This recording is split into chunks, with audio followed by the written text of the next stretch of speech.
Welcome, guys, to another episode of Shonen Ronin. We are up to episode 56, and joining us again is Aniki Smash. We are going to be touching into the My Hero Academia chapter 368, Jujutsu Kaisen 199, Undead Unluck 129, and Kaiju number 8, chapter 70 and 71. Thank you guys for rolling in. Just to remind you guys, the next release chapters are next following Monday. We will see what happens. We are going to have a show and run on a Monday night, but we will let you guys know ahead of time. But first things first. Let's see our faces first. Welcome, guys. Welcome, gentlemen, to another episode of Shonen Ronin. Anime Lately's Shonen Ronin. We are back. Yes, we are. Yes, we are. It's been another successful week. We had a little mixed mash of chapters this week, and there was some good content in there. I'm ready to talk about it. Yeah, I think we got some good stuff to talk about. I think most of these chapters are most of these, like, I think half our series are in like transitional periods, and then the other half is like, look at what we're doing today.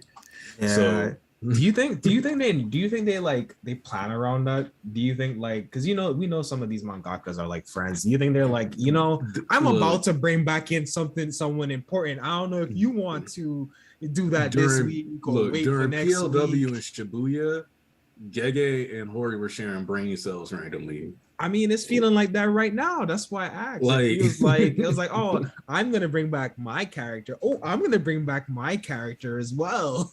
Like, it was that clown to clown communication meme. Except that's I don't know, but I thought this was a solid week. Getting ready for a break and a kind of off week, and coming off that other series on a break week. This is a pretty solid, well-rounded week. So I think we can go ahead and kick it off with Kaiju number 8. We haven't talked about Kaiju in a little minute here on the stream. Like a month now? Or 4 weeks? Yeah, they were like on a break, and then we had like everyone released at the same time, so we didn't have room for them. So it's nice to kind of pick back up on some things. I'm not gonna like go too far back, guys, but just this most recent chapter, honestly, I thought this was like a really, really good chapter. So for those who have been keeping up, that basically over the last month, really quickly, just to say that, like, the air quotes invasion or whatever is going to happen has begun. Whatever you want to call it. Yeah, so that's kind of like we're like in the beginning steps of what that is. So what did you guys think? What did you guys think of this week's chapter? So Kaiju is definitely one of those ones that I have in the setup phase. And that isn't to, like, diss the action sequences that we got. It's just, we have, like, these chapters have been focused more about like deployment, and kind of being like, all right, it's starting. Like, this battle across the country is starting right now. And so I think, one, I'm excited because, one of the things that I've been kind of waiting is to see what, weapon number 4 can do. You know what I mean? Like, we got, Reno using the ice kaiju weapon. We've already had Kafka, who's, just straight up transforming. And we're getting like depictions and different stuff to like kind of see where everybody's specialties are. But her thing was just that she was, out here just rocking it with the gear. So now that she's got herself a numbered weapon, and obviously we've been, holding back on showcasing this, I'm kind of excited to see what we're going to get out of it. But, like, it's not like we're getting a bunch this week, and that's okay. Like, we don't need to get everything shoved into one chapter. No, I think it was really important to revisit the personalities of the characters that we have. They let us know where they're going to start the fight, as far as the location, as far as which squad is going to be taking kind of like the forefront of like steering the next course of actions. And we get like, oh yeah, you think you need to be worried because one of the people that they're rescuing is obviously another squad member that was there to see their daughter get married, blah blah blah, backstory, whatever. I think it was a cleanup guy. It wasn't really it was like, well, they're the cleanup is the cleanup division of like that area, so he's still under that captain, if that makes sense. but it was just kind of like the whole like, here, let me show you how OP this person is real quick, while also kind of like setting the stakes. So it's like, yo, the most dangerous person right here right now is our boy, and also he's basically like a human daikaiju. That's basically like, that was an important, I think, setup to kind of give us a certain like perspective for what we're dealing with. And then it was like, okay, at that same token, this area has people on like 7 different people on Fortitude 7. This area has this swarm of people. This area is dealing with this. We can't, and it's not just like we as the audience knew, okay, this is happening everywhere, but we're also getting like the real world field perspective of like, hey, this is happening everywhere. Like, you responded to this and you requested backup. Okay, you can't get back up, which I feel like was good for us as the audience. But then it's also, okay, also we weren't expecting backup to begin with. Like, this, like I said, it just set it was a very solid tone set. This whole chapter, super simple, single point, refocus where we are and let us know what the tone of like the next couple of chapters are gonna be. And I was very content with that. And we got to see our girl decked up in her gear, the homage to her mom, everyone kind of like looking on to her. We know that she's had time to train up and everything. So this is setting up for a big reveal that we've been basically waiting for like 10 chapters for, ever since we found out the things that well, maybe 10 or 15 chapters, found out that, you know, her mom was the previous user and that she was going to inherit it, and, you know, everything even further back, because, you know, the dad passed away. Like, there's been so much anticipation to see her elevate to another level, because she's just always been good for the sake of being good ever since we met her. Like, even though she's trained and stuff, she's always already been ahead of the bunch. So to see her finally get in that form where she's basically, in my eyes, captain tier, she's obviously like the buster weapon of the group. Just like, yeah, you know what to do. Send out that, you know. So like I said, I thought this was just, like you said, it wasn't a lot to it, but it was a lot that we got from it as far as like a setup is concerned. So yeah, I definitely agree with you guys. Both chapters were a setup, but it also brings up the event where, like, you know, time of peace is technically over, and like you choose a wedding day to, like, yeah, no, we're invading again, and this literally a whole disrespect. Oh man, there's just your special day. Nope, you have a whole giant kaiju in front of your face, eating your friends and family literally all around this entire event, and then it was all strategic from kaiju number 9. He's literally playing chess and attacking everywhere all at once, the same way our boy All For One has been doing during that war arc too. And like, at least number 9 took his time and didn't wait until like they go to him.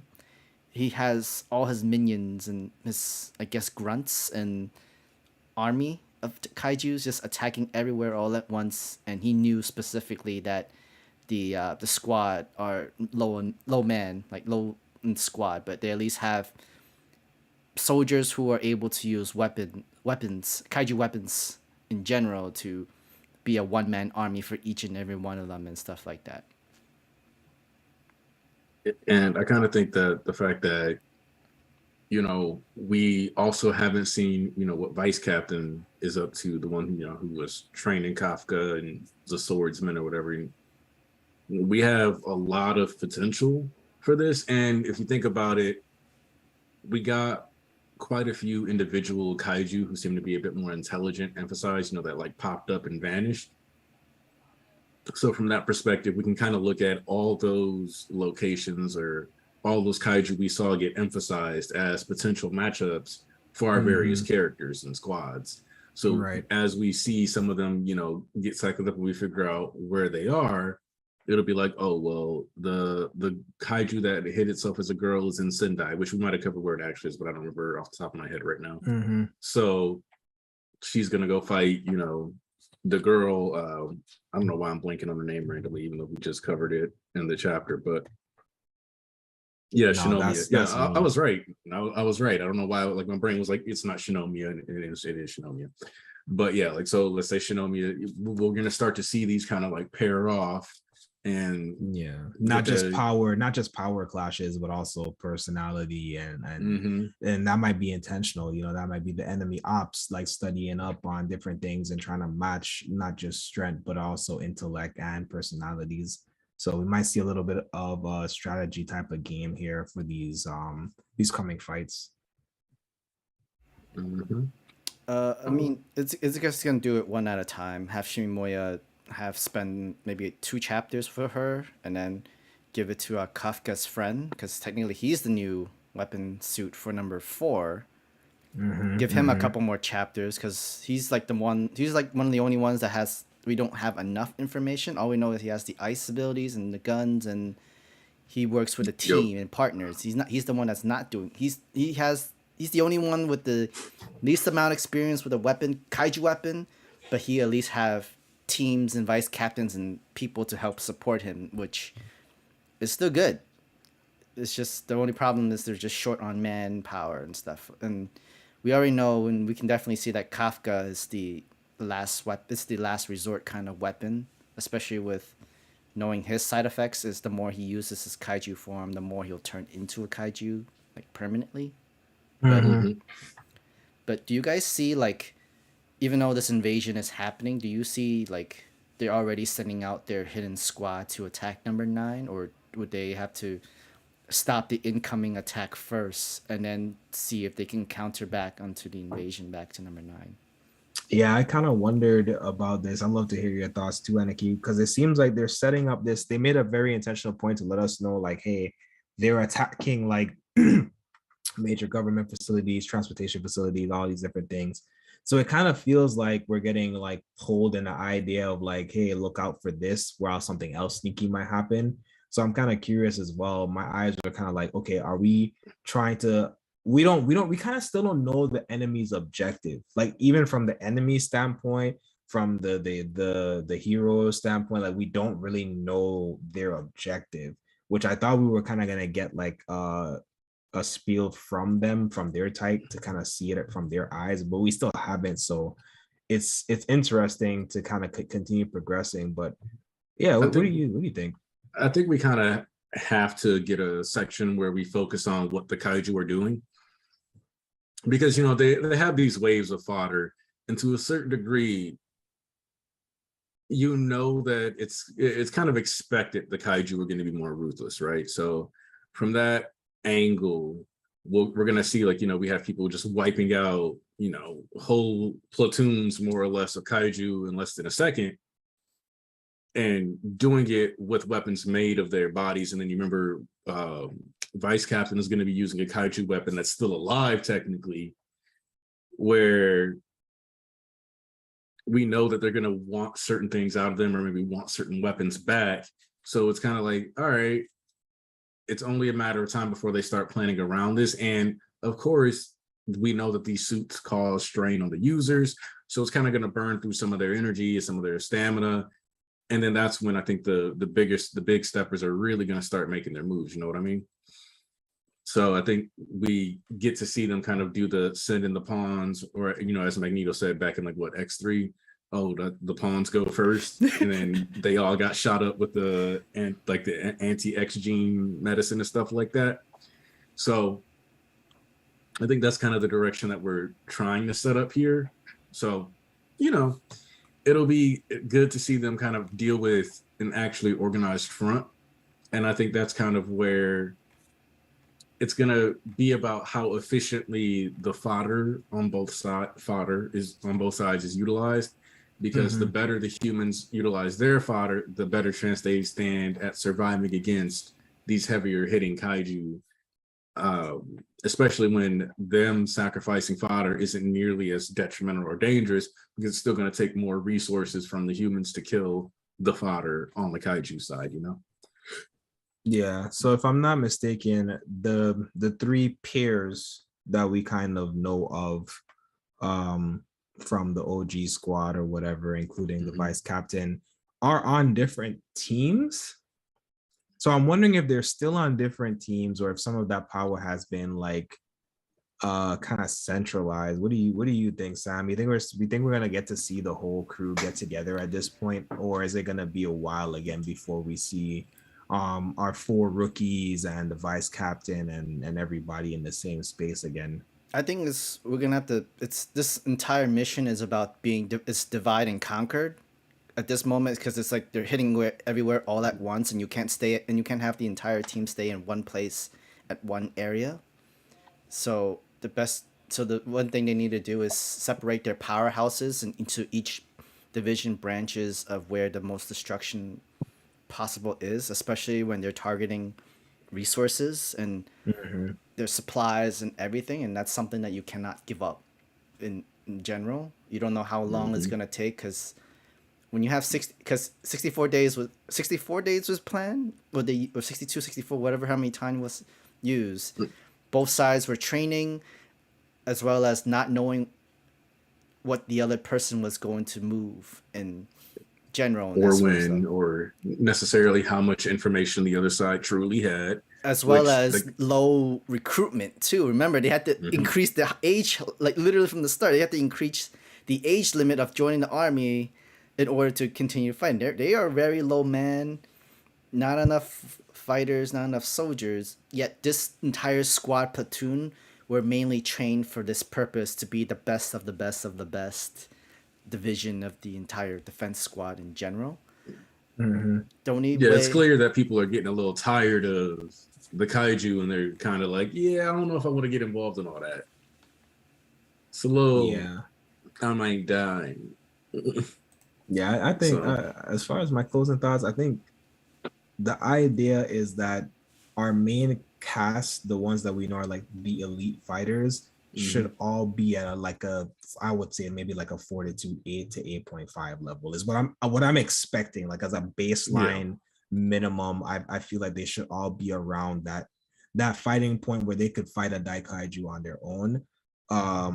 Like I said, I would say at least an 8.5 if we really want to be like formidable and be able to like have some type of fairness to what's going to be going on. Like I think they need to at least be at that level, bare minimum. Yeah, no, they are going to have to really be putting in that work to get that. It's like if they aren't on that level, I don't see them having any hope really. And it's not a knock on the game or a game or nothing. It's just, it kind of is what it is. You know what I mean? Like y'all got to be able to really deal with the nonsense that's coming at you, or it's just down bad, tragic. Like these are monstrous stakes here, and either you have to be up to that level or there's no way they're succeeding. I think that's really all we can really say about that. It's just that we're not gonna we're not gonna be seeing Kafka in like maybe 3 months. I would say. I say I think by this October we'll see Shimimoya and the Kafka's friend, the ice dude weapon, and then maybe we'll have Kafka next month or next following, or else we have the vice captain and the captain together, which I don't mind that because I feel like it's been a while since we've seen them both show out with the dual weapons of swords, and literally her and her tiger and just sniping the entire weapon, or using her Dragnot. Yeah, I'd be surprised if we even see the Dragnot. But I think they're gonna stay in pairs. I don't think we get Reno right now because Reno should be in another division with what was the other kid that looks like Tetsu? I don't remember their name. That pair should be over there with the other captain. I think that's like a whole different, like they're in a whole different area. So I don't think he's gonna show up right now. So I think you're right, though. I think you guys are right. I think it's just gonna be isolated for a while. So that should still be interesting. I'm still interested in seeing how everything pans out. But yeah, I think we're good with Kaiju number 8. Sure. I feel like we covered what we can. Like I said, half of our series that we're talking today are setups, like a good chunk of setups, and then the other thing, don't get me wrong, like we're back on peak for another series, but yeah, you know, like we got real whatever back. So, but like especially in this case, it's like this is like the this is like the beginning of an arc. So it's like there's not a whole lot we can talk about here, but we need lore. That's okay. That's really it. We need lore in order for us to like talk more about, and yeah. besides just Like battle, different ways of how they fight and what's their new special attack kind of thing. We kind of need more lore information. Because right now we're at this juncture where Kaiju number 8 is basically like, have you seen a Kaiju series before? All right, I don't need to tell you anything. Like that's it's based on your interpretation kind of thing of everything. So it's like if you're familiar with Kaiju lore or you encounter Kaiju series, then I ain't got nothing to tell you. It's like that. I don't know how else to describe it. Like, I mean, there wasn't really much. There wasn't many that was actually good lore, besides like Godzilla and stuff like that. But still, like, there's not like many. But we have to wait. Give it a shot. We can move on to My Hero Academia 368. All right, Kenny. So I know last week you were like, I kind of want to get out of here. So I want to know, how did you feel this week with what we got? I mean, I was very torn because I got what I expected to get and I didn't want to get it at this point. You know what I mean? Like, so I wanted Deku there sooner, and I've been very vocal about that. I feel like we should have already kind of got into where we were. But remember when I said the stakes needed to be properly set? Like, I feel like we've now overcooked the meat. And it's just like, you've got 5 minutes or else. And I'm like, what? I like, everything else is going on is like amazing. The setup is amazing. Like, I don't know, but so him saying the time kind of ruined it in a way. It threw me in a weird perspective. He could have fought a little more before revealing that power or that technique. Maybe he shouldn't have, because you want to catch him off. I don't know, but all of a sudden, as soon as Deku has gotten here and I kind of talked about this last chapter where it felt like there was so much stuff happening. It feels like the plot went from we're not moving fast enough to we're at a breakneck pace, and no pun intended on what we got as a reveal. Yeah, I was going to say this quirk, but like we're really shifting into top gear, and it's just like, okay, so what happens? Like, my immediate thought was like, okay, so if he doesn't do what he's supposed to do, then we're all screwed. Like, you've already said that, but you've been lying to me with every reveal that you've given in the chapter over the past 10 chapters. So like, what are the stakes? There's no real stakes to me right now. And I didn't like. I think that's kind of fascinating, because I guess to me that would be like, I'm not going to say that because, you know, like, people don't die in One Piece like that.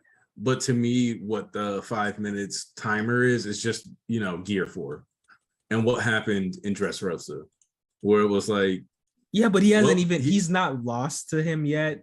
He hasn't fought him at all seriously. Like, at least with Gear 4, there was some interactions ahead of time.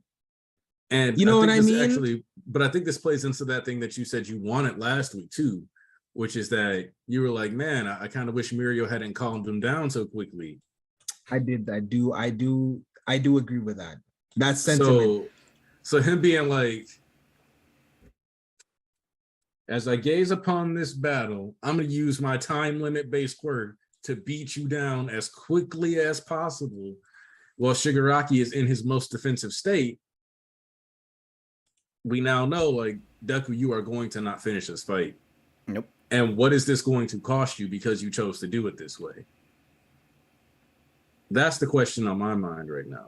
Because if you notice, one of the main things, if you look at page 7, when like Melvin, AFO, Shigaraki jumps, which is one of those things that I actually like about how My Hero is done. It doesn't 100% adhere to physics, but it still does do a decent job of focusing on the physics. He jumped with so much force that he made the UA structure tilt. Mm-hmm.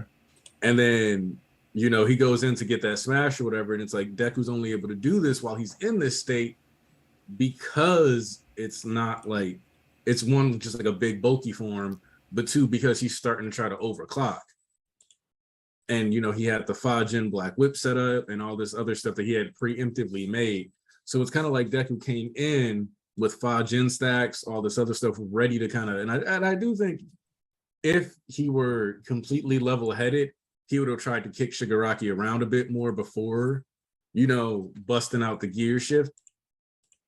So instead, what we have is we know Deku is not finishing this fight with Shigaraki in the state. Oh, do we agree that that's fair? That's definitely fair, because we weren't expecting a whole physical one-to-one fight was going to be the end of the fight between All For One and Deku. But especially without him using his quirks. I feel like this is like, if I were to compare like Goku doing Kaioken, not Super Saiyan, but like Kaioken fight. And there's actually a good chance that the final fight is all going to be happening inside the mind of Shigaraki anyway. I do think that's possible.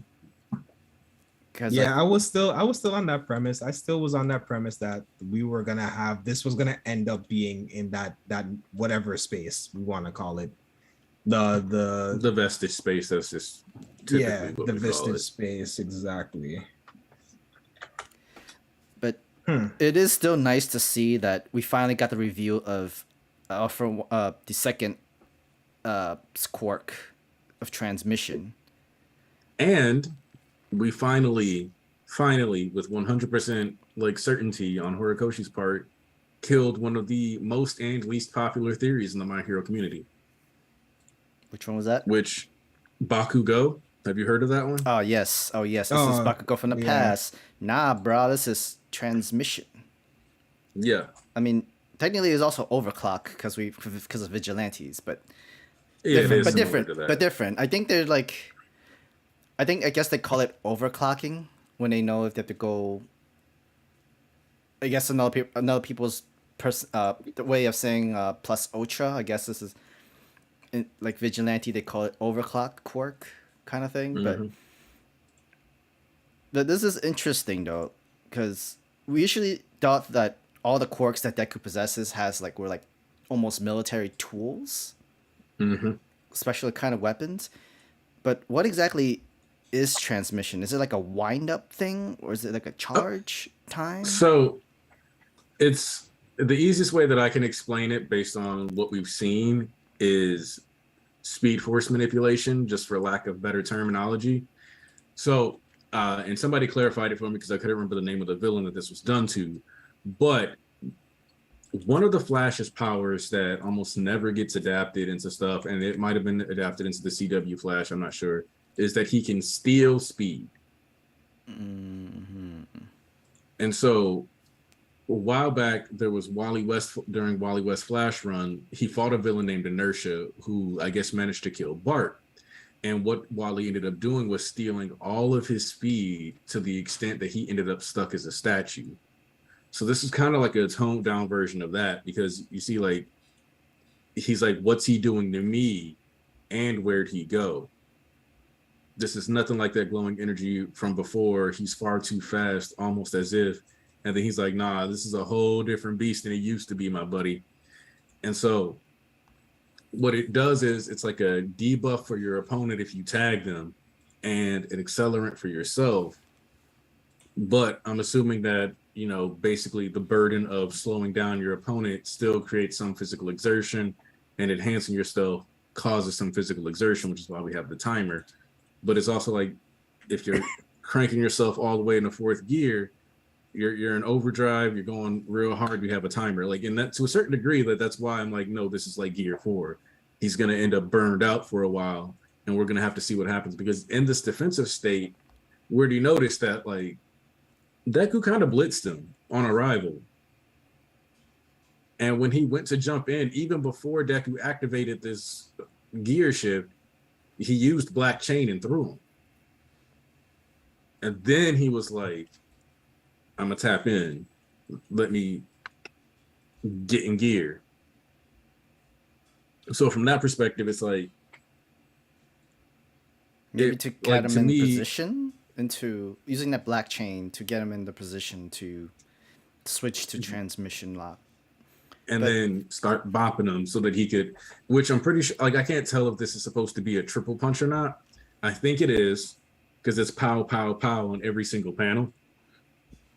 And I think each blow, he was able to like go like a bit faster and like a higher gear. Yeah. And you see Mirio, which one of the things that people were talking about is how if you look at the pose he's doing, it's reminiscent of what All Might did to the USJ Nomu as he's, you know, getting that blow off into his stomach.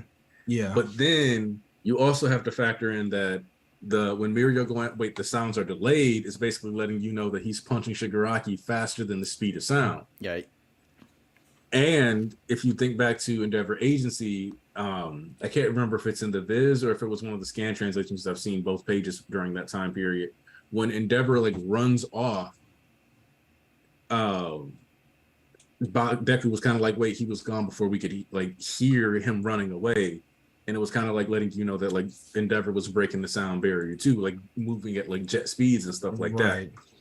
So it's like we're getting these parallels stacked with his mentors, all these experiences that he's like been around, like kind of showing you that like Deku is applying almost every single level of his experiences and mentorships to this one moment. But this is also why I'm leaning more and more towards Mirio having to get packed up. Because think about it. When Deku was about to lose control, Mirio brought him back in. When Deku was ready to be like, oh, well, I guess Shigaraki was right, or Awful One is right, it's just him, Mirio was like, he's capping. Like at every turn, Mirio was kind of like seeing through and reading this Awful One situation. Yeah. And he's keeping Deku's head level, performing the same exact function that Gran Torino's performing for All Might back in Kamino. All Might, yep. So we got a lot of basically everything that the series has been about kind of following into this chapter, which I think is the real reason why it feels like a lot. Because everything about the series has been building up to these conflicts. And Hori is honoring like every moment in the series, every dynamic, everything that is related to All for One and Deku, and like the inheritance of One for All the relationships, all of that is being paid off in these conflicts. I see it. I definitely see it, because everything goes from All Might to Gran Torino to the second user. Because even the second user is like, nah, this is different. It's a different beast back in my day, because I believe Deku was charging this, right? Throughout the entire like months of chapters, like, wait, don't use it yet. Just you're supposed to wait for the like final moment when you're fighting Shigaraki and stuff like that. Which I'm wondering is like, couldn't Deku use this to practice more or to gear more, or was he really just charging up for this Speed Force day by day kind of thing? I think he hadn't gotten enough practice with it, because he almost used it to get there. Right. And it seems like the second user was like, don't do that. Because you remember he was like, don't, Yeah. So it kind of seems like, you remember they were talking about how they were like, hey, you kind of need the vestiges. It almost seems like you kind of need the vestiges permissions to tap into those abilities to a certain degree, because they were like, hey, you two play nice. He needs all of our powers. So it kind of seems like they have to be on board for him to gain full access. But one of the things that I also kind of mentioned is that Deku was around like 30 to 45% at the war arc. When he fought Nagant, we got to see him going up to 45%. Yep. And one of the things about that I don't feel like we don't really talk about, because it's not necessarily mandatory to discuss, is that we weren't really seeing, it didn't look like he was doing 30% and jumping up to 45%. It kind of seemed like he was just coasting at 45. Coasting 45 and the Fajin's ability together, and that was just Fajin was just enough to help cover the remaining parts of what he ever needs. Exactly. Like thus the full 100 premise in and of itself. The crazy thing about that is that Deku fought Nagant like the first week of April. And we know that he was basically out doing stuff for a couple more weeks after that. And so we know that it's like May now. And there was a point where Deku had a Black Whip activated outside of his body, according to the volume notes, 24 hours a day. along with danger sense being active. Yes. So Deku was getting a lot of one for all practice. If you were during that time period. If I remember correctly, it was like every 10 to 15% he gets a new quirk to learn to practice. Because after Danger Sense, it was Float, and then after Float, it was it Fujin? Yeah. He got Float and Danger Sense both during the war. Right. Black Whip activated a little while after Overhaul Arc, where Overhaul Arc is when he was hitting 20%. Once we got to like that 45%, it was like, oh, he can use Float, Black Whip, Danger Sense. Yeah, and assuming we get another 15% for these other two, then yeah, arguably we got him up to 75% here with Fajin. And then he unleashes transmissions so that could be boosting him up another series of percentages in of itself, potentially. And so his base one for all really could be up to or possibly even having 100% full cowling active now. Specifically because, and I did the math on stream earlier, if he was really doing full cowling and Black Whip and Danger Sense active 24 hours a day for like that whole month before 1A made him come home, that's about 720 hours of practice with his quirks just in that 1 month. That's impressive. I didn't take that into consideration, but that is very impressive. And his mind was so laser focused, so there was a lot less, there's a lot less distraction, a lot less filter. And he literally was in hero mode. He was constantly in hero mode. That's all he was thinking about. So I take it back because I think I said before that he didn't have enough practice, but he's had more than enough practice. Yeah, because it's like even if we don't give him like the full awakeness of practice, we know that there's a point during that time period where he had that stuff active 24 hours because it's Hori straight up tells us that in the volume notes. And so with that in mind, we know that he got hundreds of hours of practice with these quirks in real life scenarios, just straight up drilled into the lad. So if he can use 100% full cowling now, I know some people will be mad because we didn't spend a bunch of time in the Deku Black arc and do like an extra 20 chapters, but for me that would have actually kind of dragged on because it just would have been him fighting a bunch of random assassins for the sake I think of we could fighting have a bunch of random assassins. We could have assumed that his full calling was at a way higher, just between everything. Like we should just be assuming he's been using it. We know that that's like his core to his whole foundation as a hero. So like I think having that assumption there isn't bad. There's a lot of other things that could have been assumed that would have been more annoying off camera, but I think this is fair. This is fair. Hori also gave the example of the muscular man thing. Yeah, I'm just using like 15 or 20%, and that's really it, and that's as much as you can predict from literally from how 100% can look. Technically, the 100% example, the best we can got from was when All Might really injured All for One at 100%. But now, like, Deku is supposed to be stronger because he has all the other quirks and vestige into his abilities, into his everything. Yeah, and then there's also the fact that we still have to also understand that again, and I think the even pointing out the full month of conditioning is that his physical body has to be at a level to handle the quirks as well. So he's been beefing himself up, and he's had time. Another important part of like working out and stuff is having that rest time. So when class 1A forced him to have rest time, that's even more strength that's built up in theory. Because he had time to rest and thus settle in with those things and heal up and recover and all of these different things. So it an exponential jump isn't even like, oh, this was so random and out of place. It's really now it's just kind of like, okay, well, we get to see the fruits of what it took for him to operate at a constant 100 plus percentage all of this time, and having the time to reset, heal, be proactive, do your research. He's already had a fight for, when we already saw the difference in scaling, just even in the Toga interaction. Like we already knew that he was not in the same league as everyone else. So that was just like good to see. We saw how strong Bakugo was, which that was a precursor to everything that happened here. So we know that Deku has to be on that level or higher.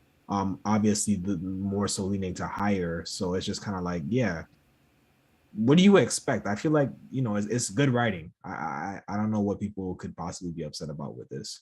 I think it's all paced well for it to be good writing and everything. Do you guys think that we're gonna have one more chapter of Deku versus Shigaraki, or are we gonna finally transition now? So this is where things get kind of fun because of what happened with the first episode of the anime yesterday. Yep. We adapted chapters 268 or I think it's 258 to 226, through 260. So we got 3 chapters adapted, and based on the titles of the episodes, because there was a leak. If you want, I can send it over, and you guys can like kind of peek at it. But basically, we're expected to continuously adapt 3 chapters per episode for at least the entirety of the first core. That makes sense. Based off of the fights, that makes sense.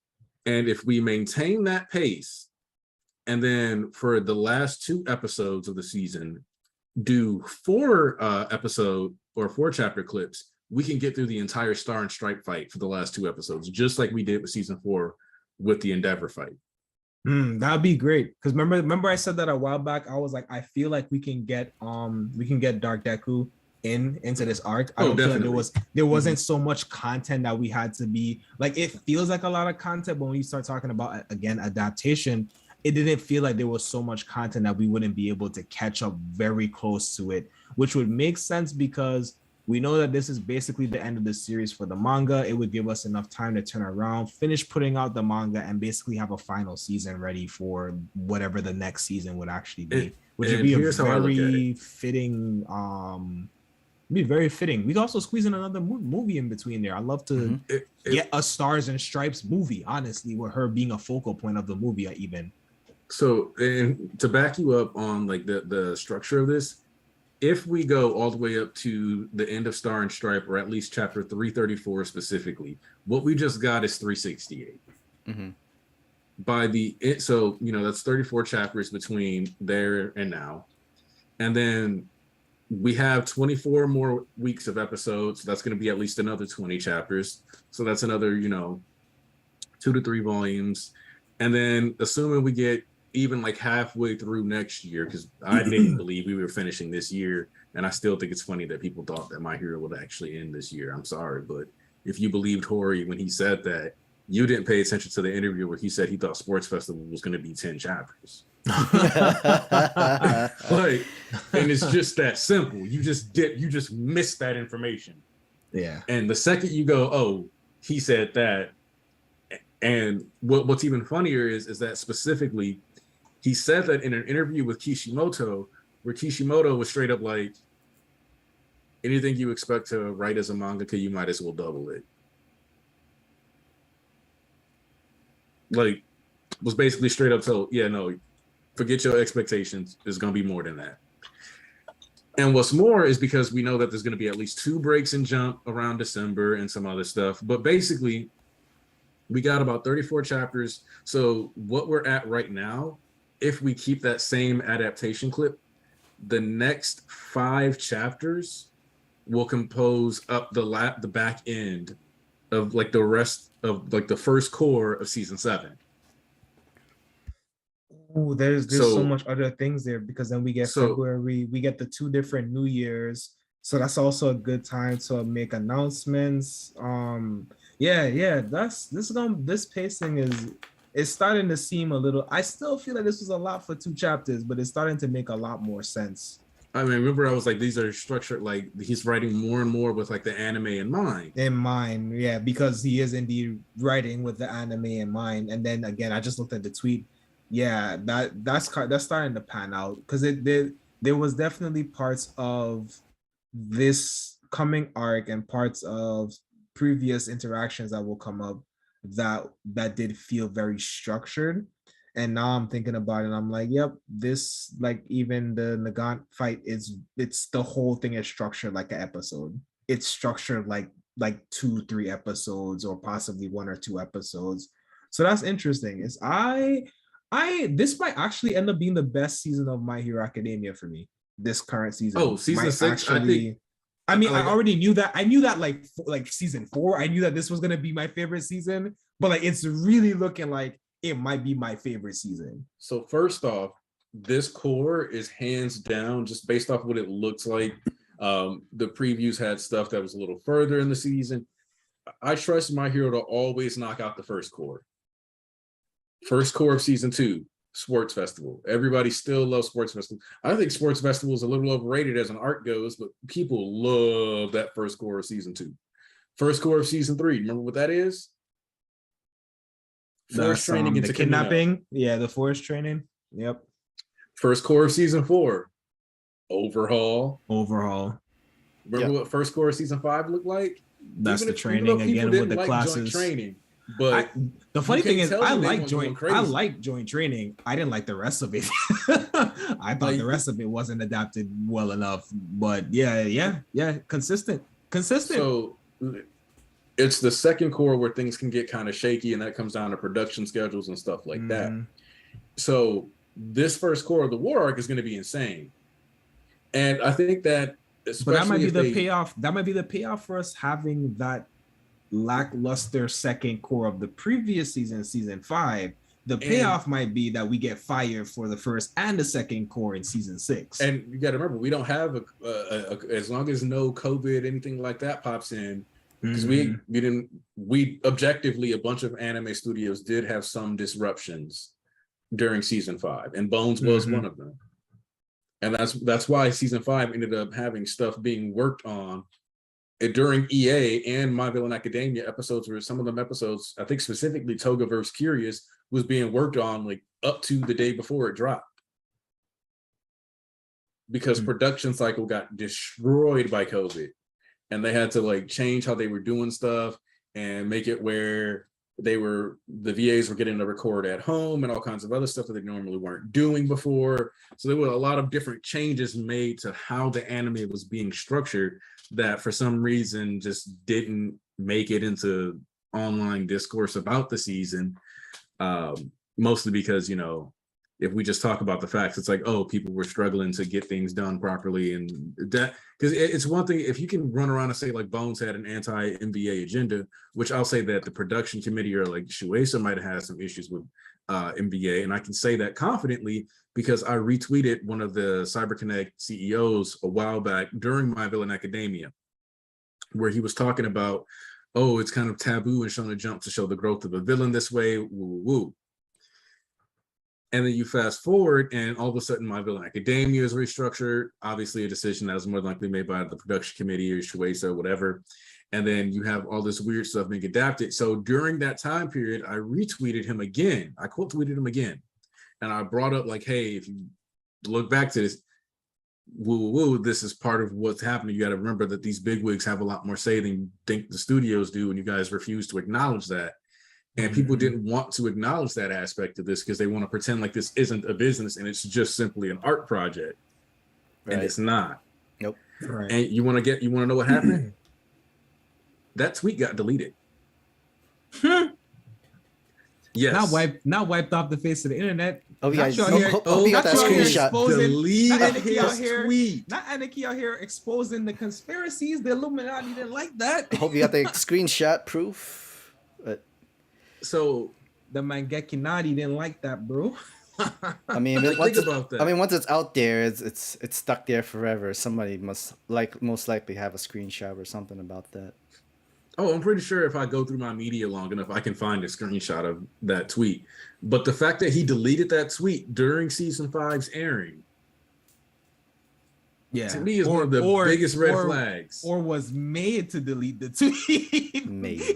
Even worse. If you really think about it. Oh, I'm sorry. I wasn't supposed to this. I'm about to break my NDA. You didn't have an NDA. You just screwed yourself from that moment. Nope. Oh man. So no, that's crazy. And you know what? To be fair, I really did not give the appropriate reprieve to studios dealing with the pandemic for that year of anime.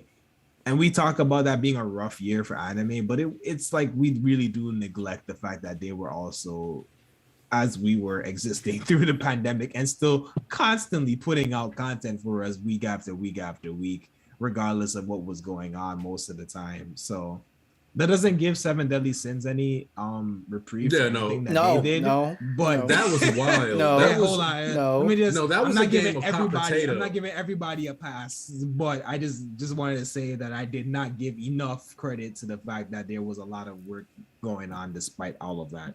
Seven Deadly Sins was a weird game of hot potato where a studio was kind of like, yeah, I don't actually have time to do this, so take this. I'm not gonna hold you. I think Bleach was gonna be delayed regardless. I think Bleach's delay had more to do with having a lineup for One Piece and Boruto in a certain level of coexistence, and also tying into Black Clover coming off the air. I think Bleach's delay was going to happen regardless. I think the pandemic gave them a convenient excuse. That's where Albert. That was the point in the chat that like Bleach was also delayed a whole year. But I had always been of the opinion that I felt like we probably weren't gonna get Bleach when they had initially. I mean, Bleach was the too big to fail plan, and they definitely do not want to risk any chances of it failing, especially during COVID. I remember there were many animes that were delayed because of COVID, and there's like no episodes in there, and then so much anime conflict because I think Japan, what they do is for every season on anime, they at least plan like up to 2 air days and seasons, and if you can't match, if you have like at least 2 days where you can have it delay, or if it's not able to happen, or conflict or animation, because I remember 86 has that issue, and we end up having that last 2 episodes this year when it wasn't really having it a whole season later basically, and it was just literally just 2 episodes left us all on a cliffhanger ending. And literally made a lot of people not care much anymore by the time like it's ready to re-air the day. It was a good ending. It was a good ending. Go back and watch if you haven't gone back and watched, because it was a good ending. But yeah, it's tough. It's tough. I just, like I said, I wanted to give reprieve like while we're talking about it. Like just honestly, I just honestly didn't like, I knew, but like I didn't give as much care to it. But I really am appreciative of just the fact that we were even able to have a fairly consistent stream of multiple animes throughout the past 3 years, honestly. Like, especially since I think most of these workers were working from home during that time too, with the limited animation supplies that they had. Some of them are locked in the studio away from them homes because they had to be quarantined, so they weren't allowed to even go back to their homes. So they were better off basically just staying in the office and working, which is crazy in and of itself. Yeah, there's no overtime for people who ask. Nope. Nope. No overtime, no extra pay. All these people are literally living in the studio, and just like for the next couple of months, but they were still able to give us content every single week. Hey yo, Aniki, send a plate. Hey, my lady was cooking for me while I was streaming. Blessing.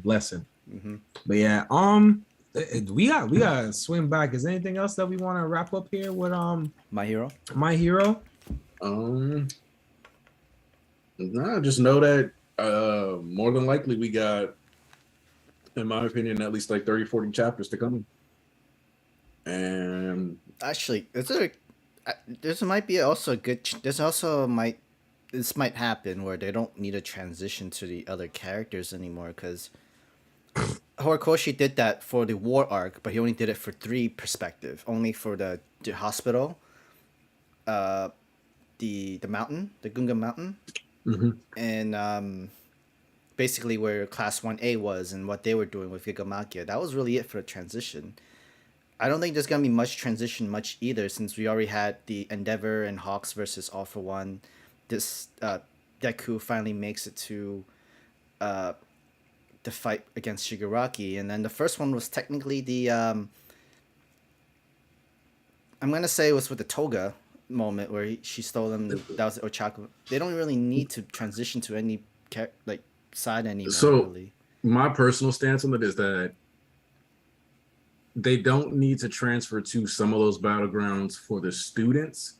They need to transfer to the battlegrounds for the villains. So, for example, we need to transfer towards Spinner's area because we know that he's trying to break out, I think, Kurogiri. And so we kind of need to see what, and Spinner is the one leading the metahumans, or like, you know, the metahumans. So we kind of need to see some of that stuff, talk about those plot lines, maybe, especially because I think Shoji's in that area. So we kind of need that mutant discussion between those two, or between some of these characters. I think we do need to talk about Aoyama. We got to transition back over there. I think it's almost mandatory that we cover and transition to where Giganto Machia is. One, because of the threat that he presents. Two, because the guy dubbed Gas Mask God is there. And Gas Mask God is the man who killed Midnight, whose corpse was discovered by, you know, Mina and Kirishima, who are both there. So you got that moment that we kind of, so there's certain things that, and oh yeah, and then they might off-screen it though. Like I'm afraid Horikoshi might like off-screen those moments. That I don't see getting off-screen. I think with the focus being where it is now, I'm guessing that we're gonna end on Toga. That's kind of like my guess. Like I think we end the series in wherever Toga's perspective is, because if we're handling Shigaraki sooner rather than later, then to me that's the final piece of the equation. And again, like we like to remind y'all, this is a story about what it means to be a hero. This is the idea of being a hero. It's the idea about saving everyone, not just who you think. So I think even with that regards, I definitely have to go back to Spinner, because there's also the heroes who don't look like humans. I think that's like a big thing that needs to be addressed in a series. I think that's not something that's going to get slighted over. Definitely go back to Toga, like you said. To me, those are at least two key points that have to, if I had to make a solid prediction, I don't think this series finishes until like deep into 2024, possibly even 2025, if we're even close enough by then. I think we've got at least 80 chapters. There is a lot to explore that Horikoshi can go into, and I think the fans and people would enjoy it more. I even like, I mean, you can said, wrap it up. You can always wrap it up. Don't get me wrong. We've seen series get wrapped up before, but what My Hero is, I don't see. It'd be a wasted opportunity. I don't see them. Yeah, I don't see them doing that, because that's exactly what I was gonna say. It would be a waste. It would be an absolutely catastrophic waste of marketing, of merch, of potential. Again, like I said, they could at least squeeze another movie in there. We can get some OVA for the spin-off series. There's so much content that we could put out over the span of 3 years versus, all right, let's just finish it just for the sake of finishing and move on. I'm still waiting for Vigilante's adaptation, honestly. And my personal stance is that because we have this, like I said, I expect the Shigaraki fight to be in phases. So I look at it as we're in phase 2 of this fight. I think we got at least 2 more phases after this phase. And because of that, I kind of see this as, if we have 2 more phases after this phase, and the transitional period between those phases is when we get to go around the horn and go see some of these other locations. Because you got to remember, Dabi is active again. Yeah, I figured Dabi would be the first one. I feel like he'll be the first person that we transition to for villain side in a way. So or it might continue. It might continue in the pattern. So you might go back to Toga, go back to Dabi, come back to this fight, and then maybe like, because there hasn't been an order so far. So I mean, I left out Spinner in that equation, but like we might just go back through the same exact format that we did before, or the reverse of the format. But I at this point, it doesn't matter. I think the biggest thing. There's also the old body of All For One in his like last stand moment too, which. And that's why I said we could go backwards, because really we would go backwards. We would go to Endeavor and All For One's old body. Then we would go back to Dabi. Then continue just kind of like progressing back, and then come full circle with everything. I think that would be pretty cool. Just because that's where our minds are as far as like what's fresh in our minds. Because it's like, yeah, certain things are really far away. So to jump back to literally the first fight of the series might be a little much right now. But to go back and be like, all right, we're just going to start slowly progressing back to some of the other stuff. And we know that these things aren't necessarily happening one after another or one before another. There's some overlap. So seeing how the overlap, there's going to be some subtle things that are kind of like, okay, well, this is also going to be connected to something that's happening with the fight with Deku and Shigaraki, something might happen at Dabi's fight, which causes Todoroki to end up at, the location. I think there might be some more powers being assembled even to just kind of deal with the encompassing fact of what this is. And then to the same point, I still agree with you on that notion. I think it's definitely 4 to 5 phases for this, the wave of what All For One is, what Shigaraki is, and how we end up dealing with that. And ultimately, again, the point of we're gonna save Shigaraki. I don't know if everyone realizes this, but like we're gonna save Shigaraki. That doesn't mean Shigaraki lives, but we're going to save Shigaraki before this series is done. Yeah, we'll save. I don't know, but I can't say for everyone else, but Shigaraki is definitely, to me, Shigaraki's gonna get saved. I don't know if Toga gets saved. I was hoping that she might, but like I actually see some good premise for her to never get saved. I see some good premise for ending this series, and Toga's just completely like, look, I see what you're trying to do, and this is where I exist, and this is how the world's gonna always be. And there's some grandstanding for that would actually make this a real chef kiss end of a series. But we'll see where things go. I don't want to jump too far in that direction, but I'm excited. Like I said, now I'm glad we had this talk. Every week we talk about stuff, and I get a little bit more excited about My Hero Academia. Like I guess just a little bit more excited about what this series is ultimately going to be. And a lot of people have slept on My Hero, and I think reasonably so, slept on My Hero Academia, and it's probably time for you all to wake up. I think it doesn't help that secretly we have a lot of people who have big platforms in the community, but part of how they got that platform is talking about some of like the easier to digest stuff. So like the biggest voices don't always have the most in-depth looks, partially because people aren't always looking for in-depth content for real anyway. Like people will say they are, but really they just kind of like to look for confirmation biases or really long ways to say this is raw.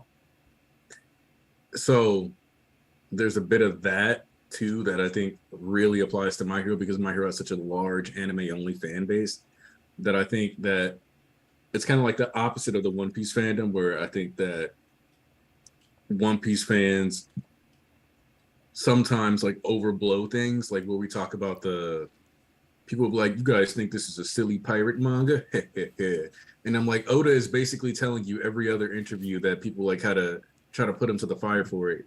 No, dude, like this is a silly pirate manga. He's a big kid. Oda's a big kid. Oda's a big kid. He wants to teach lessons to kids. He wants kids to be able to have serious, like, you know how we talk about like teach this stuff too. You know how we talk about how the Lion King has, gives people an opportunity to have the conversation about that with their kids. That's what Oda does with his writing. He creates the opportunity to have serious points of inflection and reflection that kids could digest in a way that's still playable and funny, but very much so still undertones of things that are serious. Like One Piece is gonna be around for a long time. We're gonna respect One Piece way more in the future than we do right now because of just like 5 certain years. Things, I say another 5 years. Because like my thing is reality. Like for example, I say it like this: Oda will tell you slavery is bad, but he's not gonna necessarily, like, he hasn't in 1,000 chapters made Luffy be like, I'm gonna find anybody who has a slave and whoop him. Because like he wants you to understand these things are bad, but he isn't actually trying to build a story around, let me go stop all the bad things in the world. It's very incidental, and if he was trying to make it that make that point, he would have at some point had Luffy help one of his friends, and then had Luffy have to go back and be like, "Hey, dog, you stepping out of line." But we avoid that because it's about, like as you said, Alves, freedom and dreams. It's supposed to be fun. It's supposed to talk about this stuff because it's an antithesis to freedom, but it's not supposed to be about that dark stuff. And there's nothing wrong with that. I think people enjoy having something fun and exciting to just read that will sometimes acknowledge that stuff, be clear to say like, no, I do think this is bad, but it's still primarily more about the adventure and the having fun. There's nothing wrong with that. Exactly. It wouldn't fit Luffy because he's been written to not be a hero, because he's been written to not be a hero as a character. we don't have to go through and do that stuff with him. We don't have to make those social commentary points through Luffy as the vehicle. That's why the Revolutionary Army was written into the story. Otherwise, we could have just had Luffy handle all of it, and like his whole armada could have just taken on the world. He could have just been the revolutionary. Yeah, exactly. It would have been too boring if it's actually. It would be boring if it was all declared that Luffy is the hero and everything like that. No, he's a pirate doing what pirates do, and it's like you know, stealing gold, fighting people. He's a pirate living the pirate life, trying to dream pirate dreams. Like it's fine. And like sometimes the people we have to fight are not good people. I mean, it makes total sense. And like they're being cruel. They've done some injustice stuff, and we know that it's morally wrong. And Oda shows that in all the backstories, and we at least know where they come from that point. But it's still like wrong, morally wrong, even from an upbringing and everything like that. But and you know, I think he also intentionally or unintentionally points out that like history's being told by the winners. Yeah. And it's kind of this thing where you get to see the multiple perspectives, but at the end of the day, it's who's in charge and who has the power that's kind of writing the history for you. And you know, we talked about that even last week, or just like we talked about or 2 chapters back, we were talking about just like you heard nothing. You didn't intercept anything. Actually, this island never existed. Well, excuse me, you know, but this is the reality of like One Piece's world, right? Where it's just kind of like, again, we said like it's important to have those different perspectives, it's important to have the revolutionary, because this is the truth. Some people see certain things as people being the good guy and the bad guys. There's some people, you know, who looked at Hitler as a hero to them.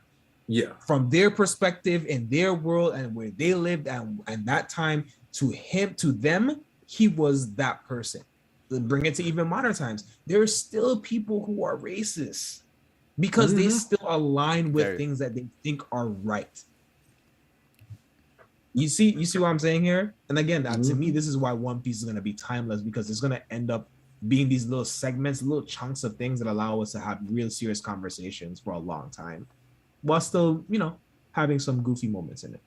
Yeah, I think it does a good job of giving you that topic if you want to talk about it, but it doesn't go out of its way to make a hard, in-depth point outside of, like you said, history is written by the winners. You got to be careful how much you believe that you're told, and realize that ultimately, as long as you live in a country, you live somewhere where there's government, you will have to follow certain rules, and that's how society is structured. And then you have to look at your society and what it's doing to decide if that's good or bad.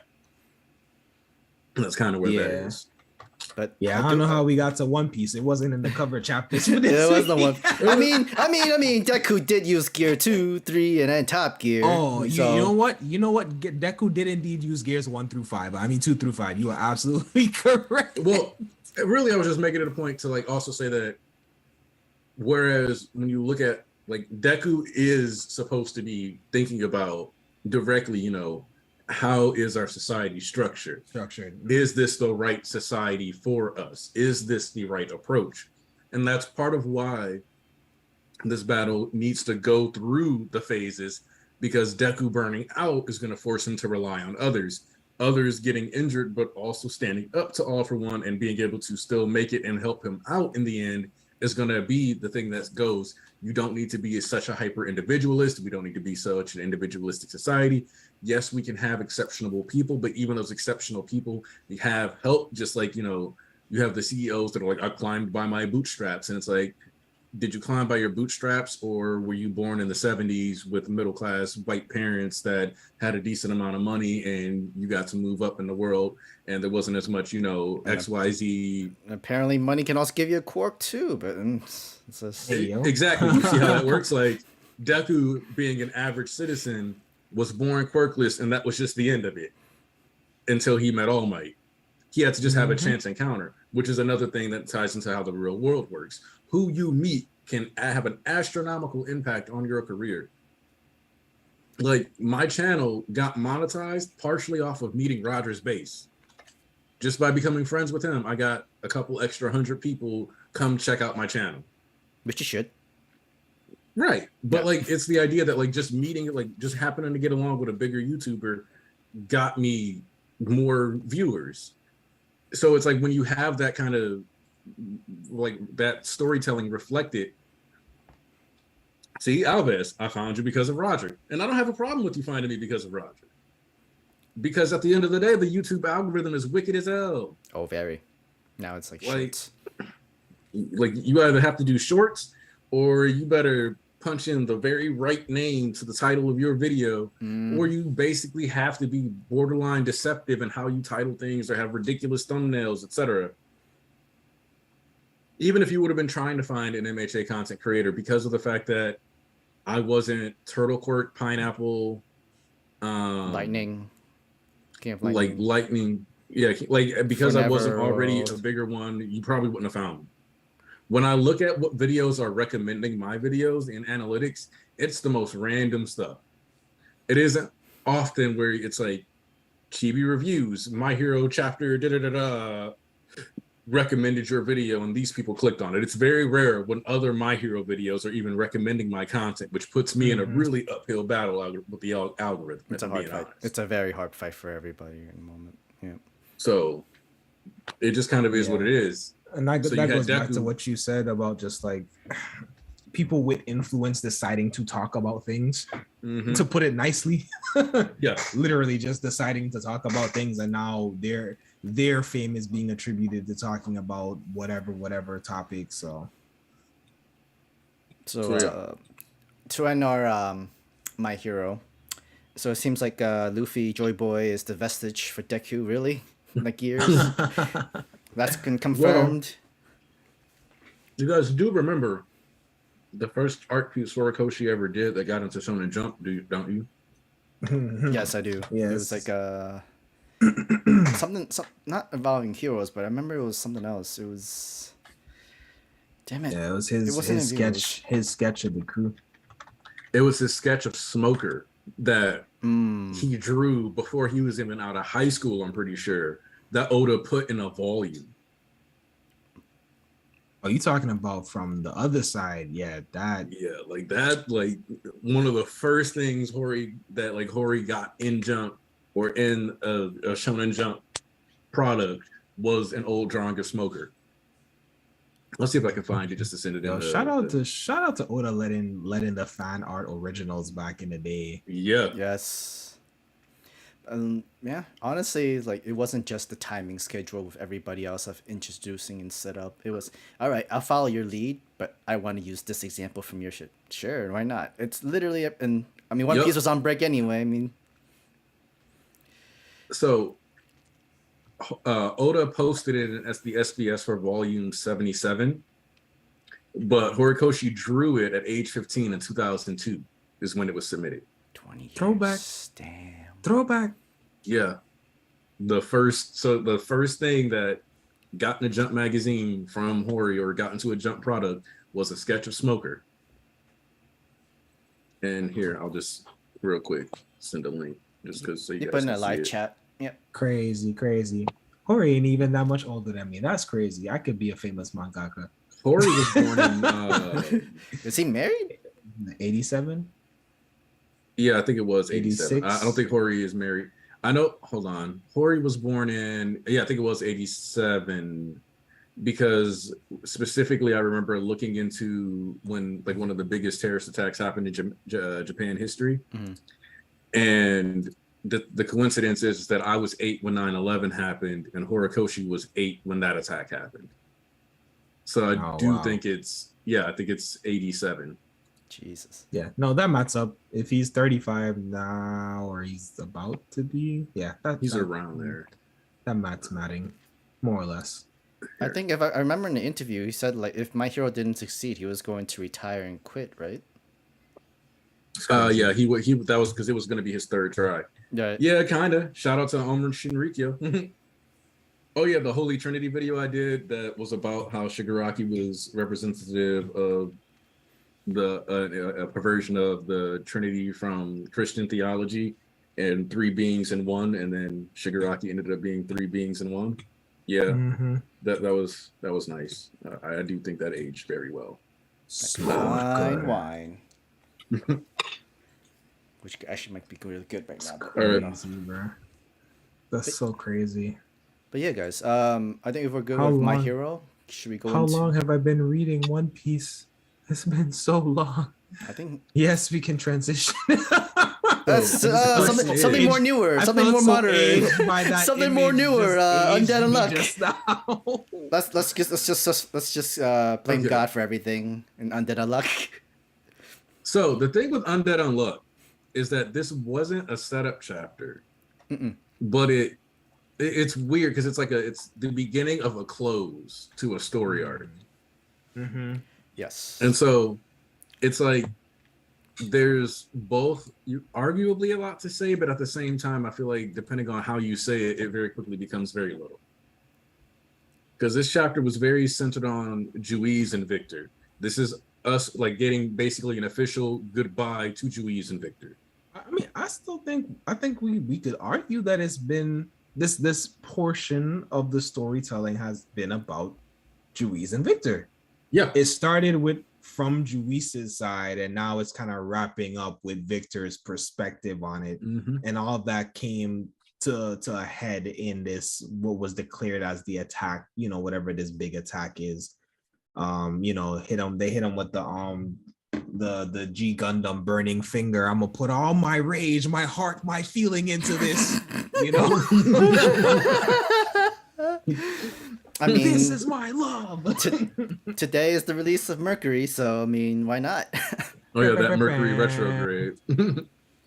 Yeah, we got the new Gundam today officially, episode 1. But no, I man, this chapter was way better than I was expecting coming off of last week's chapter, if that makes sense. I wasn't expecting to be fulfilled as much as I was ultimately fulfilled from reading this chapter. And I was very pleased with that like, hey, no, this is why you have to do it. I gave up on putting any anger towards this. I've been trying to free you, but you've constantly been on behalf of everyone, Juiz. You've been holding this grudge. You're the one who's been holding this grudge the most. And then the other key thing that we got is that and it's clear that they're only going to get 2 of the sacred artifacts. And they barely were able to get the 2 artifacts in this loop. So I think that might end up being really important, a really, really important part of going into the final parts of this story was that they got the Shield of Ages, which, the genericness of it being the Shield of Ages, but it is literally the most popular shield. The Olympian shield. The thing that bothers me about it is that an Aegis is a shield, so it's the shield of shields, but it's like, okay. I mean, the shield of all shields, Yeah, but whatever. And then the sword is rebellion. Yeah, which we kind of had some allusion to previously, that rebellion was some other thing besides what we thought it was. And then I don't know, we have the what's the memory card thing again? That's also like it's just interesting that we're getting all of these reveals of like how important other things are, and the fact that it's still not enough. And realistically, they also put the perspective of like God's still in a perspective, like Sun is still in a perspective to destroy the loop and the arc right now. Like you're not free yet. Like that kind of was also like snuck into the chapter. Yo, what I don't like about like if you see like page 15, you see like Luna the most happiest, almost like sinisterest too. Yo, Dude. Fuku was like looking at it like, yo, why you acting creepy at this very moment? Like I know because it's like at one moment you think you could almost, this is like Tozuka being like, do not get it twisted. Luna is not on their side. Right. Luna is also a villain. Luna also a villain. To a certain degree, you could almost argue that Luna is a bigger bad guy than the Sun. Because Luna is like, yeah, I'm gonna give y'all artifacts to reset this so I can prove something to the Sun. Whereas if Luna had just let the Sun destroy the stuff and be done with it, they wouldn't have to suffer like this. She's the one that create all these artifacts and weapons and all that shit to fight. And it's literally the chess pieces are the humans of this world, and literally God just makes all these laws and rules and all that stuff to go against them, really. But like if Luna hadn't been doing this whole time, would they even have had to suffer? Like, sure, you could argue that there would be no humans at all, but I feel like that would be preferable to dealing with this. Or at the very least, if God kept destroying the earth after he got bored with it and reconstructing it, you could argue that at the very least, you know, at least you would just not have to go through all this, and you would just get to live and die. I think that was Luna's problem. Luna looked at the earth and saw that cycle and was like, "That's too boring. Let me introduce some chaos. How about I'll give them a chance to fight you, and maybe you kill them, or they kill you. Maybe they kill you." It's more like, what does she benefit from this entire like thing in this one? I mean, it's just for her own entertainment at this point. Does she become the next sun? Bruh. Luna, what if Luna's the final artifact? Well, the sentient artifact. Like it's purely for fun. Like, you see how like happy she looks at the idea of this. Yeah, it's insane. Just absolutely euphoric, like literally euphoric watching this happen. Just like, again, just playing around with like, well, Sun could kill you right now. It could just destroy the loop. There might not be an arc. There might be nothing, you know? Be like, Sun was gonna kill you anyway. All I'm doing is just giving you a chance to fight back. And I'm just gonna give you here's all these weapons or these tools. If you can find it, great. If you can't, sucks to you. You might want to start over as much time as you can. It's just the gods gambling, and just literally every humans as their plaything is just very sinister, very toxically sinister. Which, it's unfortunate that we know nothing good is going to come of this scene anyway. Like, let's be real here. Is it raw seeing, you know, Juiz pull a Yo Asakura and make the giant oversoul? Not the super oversoul. Oh, my memories, everything I've had and said, or the 99 loops. I mean, if Fuko was ever to use the sword, she only has that one extra loop left, right? So if we are planning that next loop, and we are seeing the full-on Fuko fighting this, all she has is that one loop and all the memory that everybody else had. But I doubt Rebellion would be at its full like strength that Jules has it right now with 99 loops. I mean, we don't know. We don't know how that artifact works.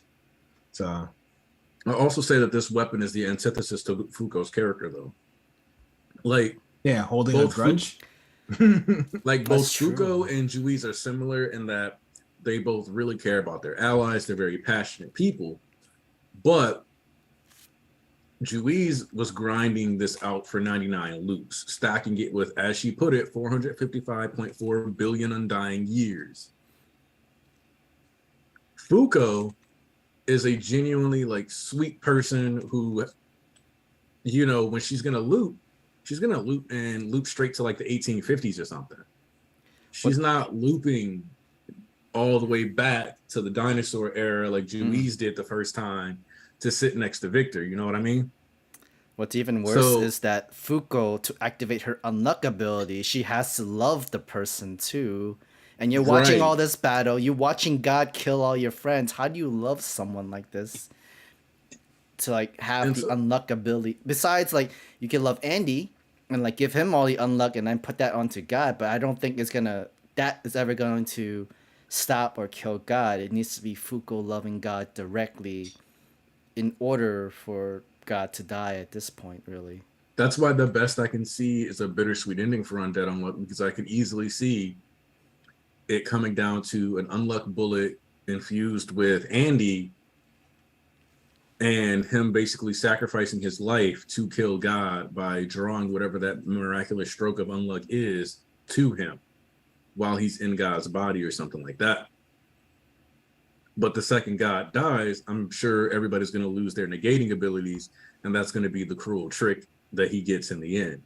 And maybe Luna will be nice and do something kind for them and keep Andy alive so that he can grow old with Fuko.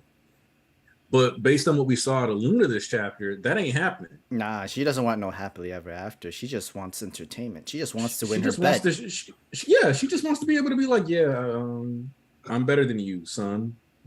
Like, for all we know, I think that maybe that's actually the bet. It's literally like, yeah, if I win the bet, when you died, I take your place. I become the next biggest god in the universe, kind of thing. I can see it. I can honestly see it. Because what's the point of this otherwise? And I'll say it's cool that we see that Chikara, while injured, is still somewhat alive. Victor agreeing not to come back in at all the next loop was kind of a surprise, but at the same time, we kind of knew that we were heading towards this point where Victor's story was kind of over. Mm-hmm. Yeah, and we were pondering it. So it's good that we got an answer, because we definitely have had conversation about like, okay, so what does this mean? Because like, Juiz might Juiz might get reset or whatever the case may be, wiped. But like that doesn't say anything for what might Victor. Actually wipe out Victor is memory itself. I think the moment that he sees Jules like die, he's just willing to let memory kill him from Andy. I think our confirmation is that he's not going anywhere. He's just going to actively make a choice now to not come forward. Or at least not come forward unwarranted. Because we still see that Victor is substantially more powerful than Andy.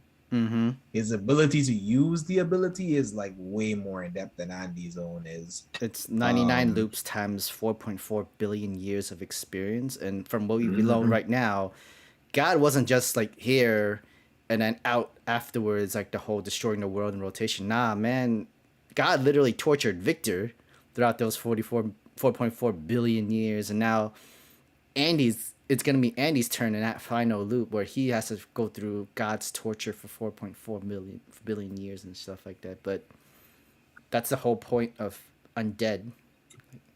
You can't die from anything that I've put you to, but you're going to be tasting all the torture, all the pain that you're going to put through, everything like that. Does you remember what he said? He was like, I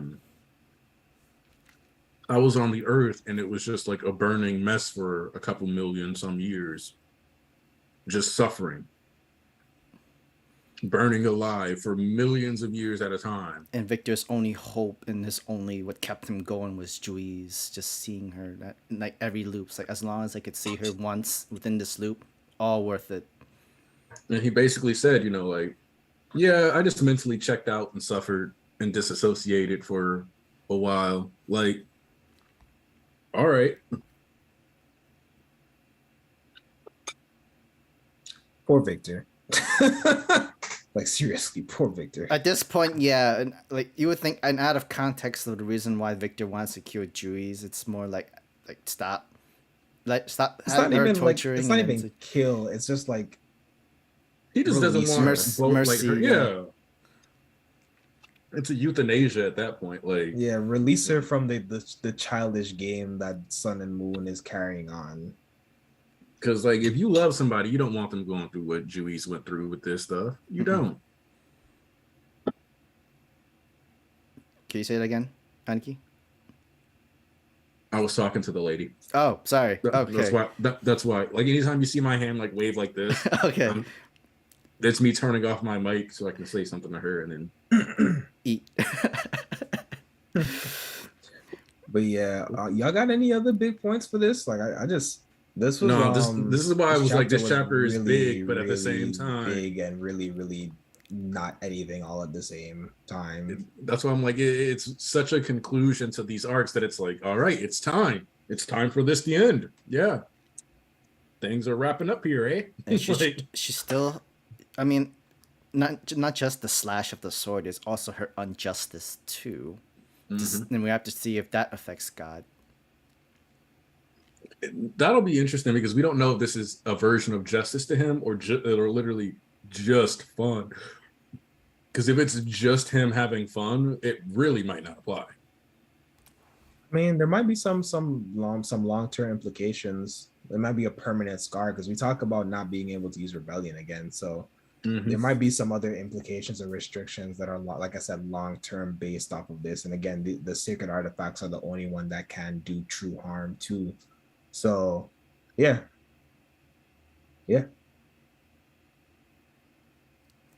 Also, y'all think we seeing any of these people like reincarnate in the next loop, or do you think we're really gonna have to build from ground zero? I think everyone's getting reincarnated. Okay. That's the only way that makes sense, because literally, like, people who died left and right are already like telling, yo, Fuko, Andy, remember me? Remember, help change this entire past. Let me join back the team again. Because even Rip was like, yo, next time go to the loop, can I, like, let me officially join your team and we'll help you out together. And then done. Dog, Rip's story was, man, Rip. But he had to rip his lover first. He killed his lover first before he killed himself. Yo, no, that was one of the and I even killed his sister too. All the tragic timings, his was the worst. Like, yeah, other people have killed significant others, but imagine training yourself up to be able to save their life, and then in the process of trying to save their life, you kill them. I would say the one that's more traumatic was Nico's. Like, literally, yours activated the moment like your wife gave birth, but she was actually dying in that moment, and you are forever remembering her death over and over again in your rotation while forgetting all your past with them. I think that's the most traumatic. Yeah, Rip and what's his name? What's the doctor's name again? I still think Tops was the worst. I don't even think Tops is bad. Like, he killed his friends because they were all having a race and it was just an accident. And it was probably the most traumatic, just especially like given the age of it. But that's what it is for me. It's like Nico is pretty tough. Like Nico and he's like I think Nico was pulling the front because like I think he was just pulling a face in front in this moment. Yeah, he had a daughter, but he never like seen her as the correct replacement or anything like that. Yeah, but it's the point to which you can remember and the point to which you can't remember. You know what I mean? And literally desperately trying to hold on to the memory of this person who you've basically forgotten all the other things that you've experienced with them prior because you're stockpiling an infinite number of information into your brain. Like, I think conceptually that's so hard to like put together, but like that's messed up. Like, I think it's messed up. I don't know, bruh. You literally become the best in the world to save the life of your lover and with your own hands. With your own medically licensed hands. You can't heal. Like, can't heal. He's like, I stitched her up. What's going on? And it's like, unrepaired. Unrepaired. Like, come on, bro. He could have got any other negated ability in the world in that moment. And then you have the whole sister literally, you do it this way, correct the move. And so like, yo, how come it's not working? You told me this was gonna work. Yo, it's not me. The sister having top tier fortune telling. And like, that was the thing that killed me, is like fleshing it out further and being like, no, she was actually good at this. Yeah. Like, she was legitimately, like, both of them. Like, Rip being a top tier surgeon and her actually being good at the mysticism that she was involved with. And then God being like, no. The biggest hater in manga right now. Like, hands down, biggest hater in Jump is God. No, I'm actually, now you know what? You know what? I'm technically wondering, was it God that created negation? Like, I know he creates the Uma, but wouldn't it be Luna that creates the negation for humans so that they can use it to fight God? So what if it was Luna? So doesn't that mean Luna's the one that literally fucked out everybody else? That actually makes a lot of sense. Because if Luna did it... Because Luna made the artifacts. And God is already OP in itself, and he's creating new laws and rules and everything that way. Because if you think about it... Yeah, hold on. Because it might actually be Luna this whole time. Now I know. Now I can recognize that smile. That's why she's like. Not it was Luna all along. That's crazy. It makes sense. It might be both of them. Because if you think about it, God, why would God give the people the ability to break the rules he was making? It's kind of making it seem like God didn't create the humans in this planet Earth. He only created these rules for them that they are living, so that I can go and kill them in that sort of way. While Luna, well, we still don't know that they're the only gods. Remember, that was something that we said originally. It doesn't mean that they're the only two gods. True. Yeah. And okay, because I look back at last chapter real quick, and Luna was like, "This is a game to see whether the world, the lives, everything which we created is capable of reaching us gods. I bet on people and created the artifacts. Sun bet on the rules winning and gave birth to the Umas. So the negators Luna, have to be. Well, that's the thing, is that by specifying Sun made the Umas and the rules, and Luna made the artifacts for people, there's a third variable that, like, negation itself is not being discussed here. So the question is God making negators, or is a third God making negators? But I don't see God creating the negators just so that it goes against him, though. That's what I'm saying. So, like, he wouldn't help Luna win that bet. Right. So when Luna says she's betting on the people, I think she's doing a tongue-in-cheek way of saying, I give people the negation abilities too. Because at that point, she is sabotaging these people's lives so that they build up the grudge, which when you factor in, rebellion is a sword that is based on the amount of hatred you have for God and all this other stuff. She is basically setting people up to be able to use that sword. Man, is Luna the ultimate gaslighter? Yeah. Maybe. Maybe. Oh yeah, it was all God's fault. Go kill him. Like, yo. Hey, yo. Like, because the Umas themselves, technically it wouldn't matter if the game wasn't being played between the two of them. Because think about it, like rules like sex, gravity, all that other stuff only get added because Luna is like, let's see if they can reach us, and I'm gonna help them do it. Because otherwise you could just have a world of Umas, and then more than likely God would get bored of a world of just Umas, and then he'd go out of his way to, stop fucking with people. And he wouldn't bother showing up just to kill people. He didn't have to make them. So I kind of feel like Luna is making the people and forcing them to go through this shit. Yeah, just so she can troll God or troll the sun. Actually wild. Yeah, they kind of heighten. I mean, they both could have created it together, which then that also just makes it even more sick and twisted. I don't know. Luna's clearly the villain here. Yeah, like Sun kind of feels like at this point it almost feels like Sun is trying to prove. It's like, I think Kenny, you mentioned like, man, this better not be the Sun is mad because he couldn't get her when he wanted her. That's exactly what I was thinking again. It's starting to feel more and more like it's starting to feel more. Yeah, like it's starting to feel more and more like that's the case, and that Sun is basically stuck playing this game and has like the promise to get some poontang at the end or something. I don't know, but it wouldn't be far off, because like I've said before, it's like the idea of romanticism and love and stuff is something that's such a key part of like this story. It would almost be a miss to not have that play into a higher level with a deity. So not some lunacy. Like, go to sleep. That is like this is starting to feel like some Thanos shit. Yeah. And I don't mean movie Thanos. I mean comic Thanos. Yeah. Oh no, because comic Thanos, not ending the world for Mrs. Death.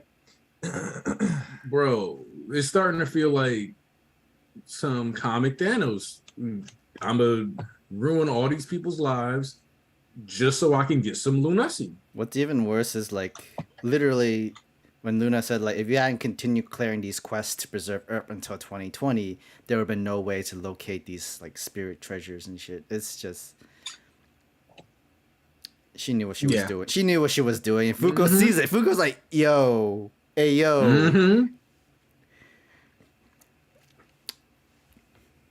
And it's more like, yo, I wouldn't move, or you're gonna destroy the rotation. You can't go to the next loop, kind of thing. But I'm gonna spill all these secrets so that you know, and then you could probably win in that next loop after all the information. But yeah, kill God. Let me be his replacement. But master manipulator over here, kind of thing.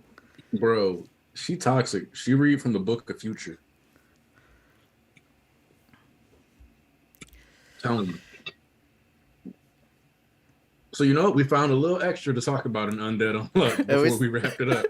Can you say that, Kenny? Can you say that again, Kenny? You're mute. I said, yeah, we found a little bit of bonus content, but it's time to stop joking around and jump into this JJK. First off, we back on real sorcerer time. We got my boy Megumi back. The one that's not afraid to catch a body. It's been over a year, too, since we've seen Yuji, too.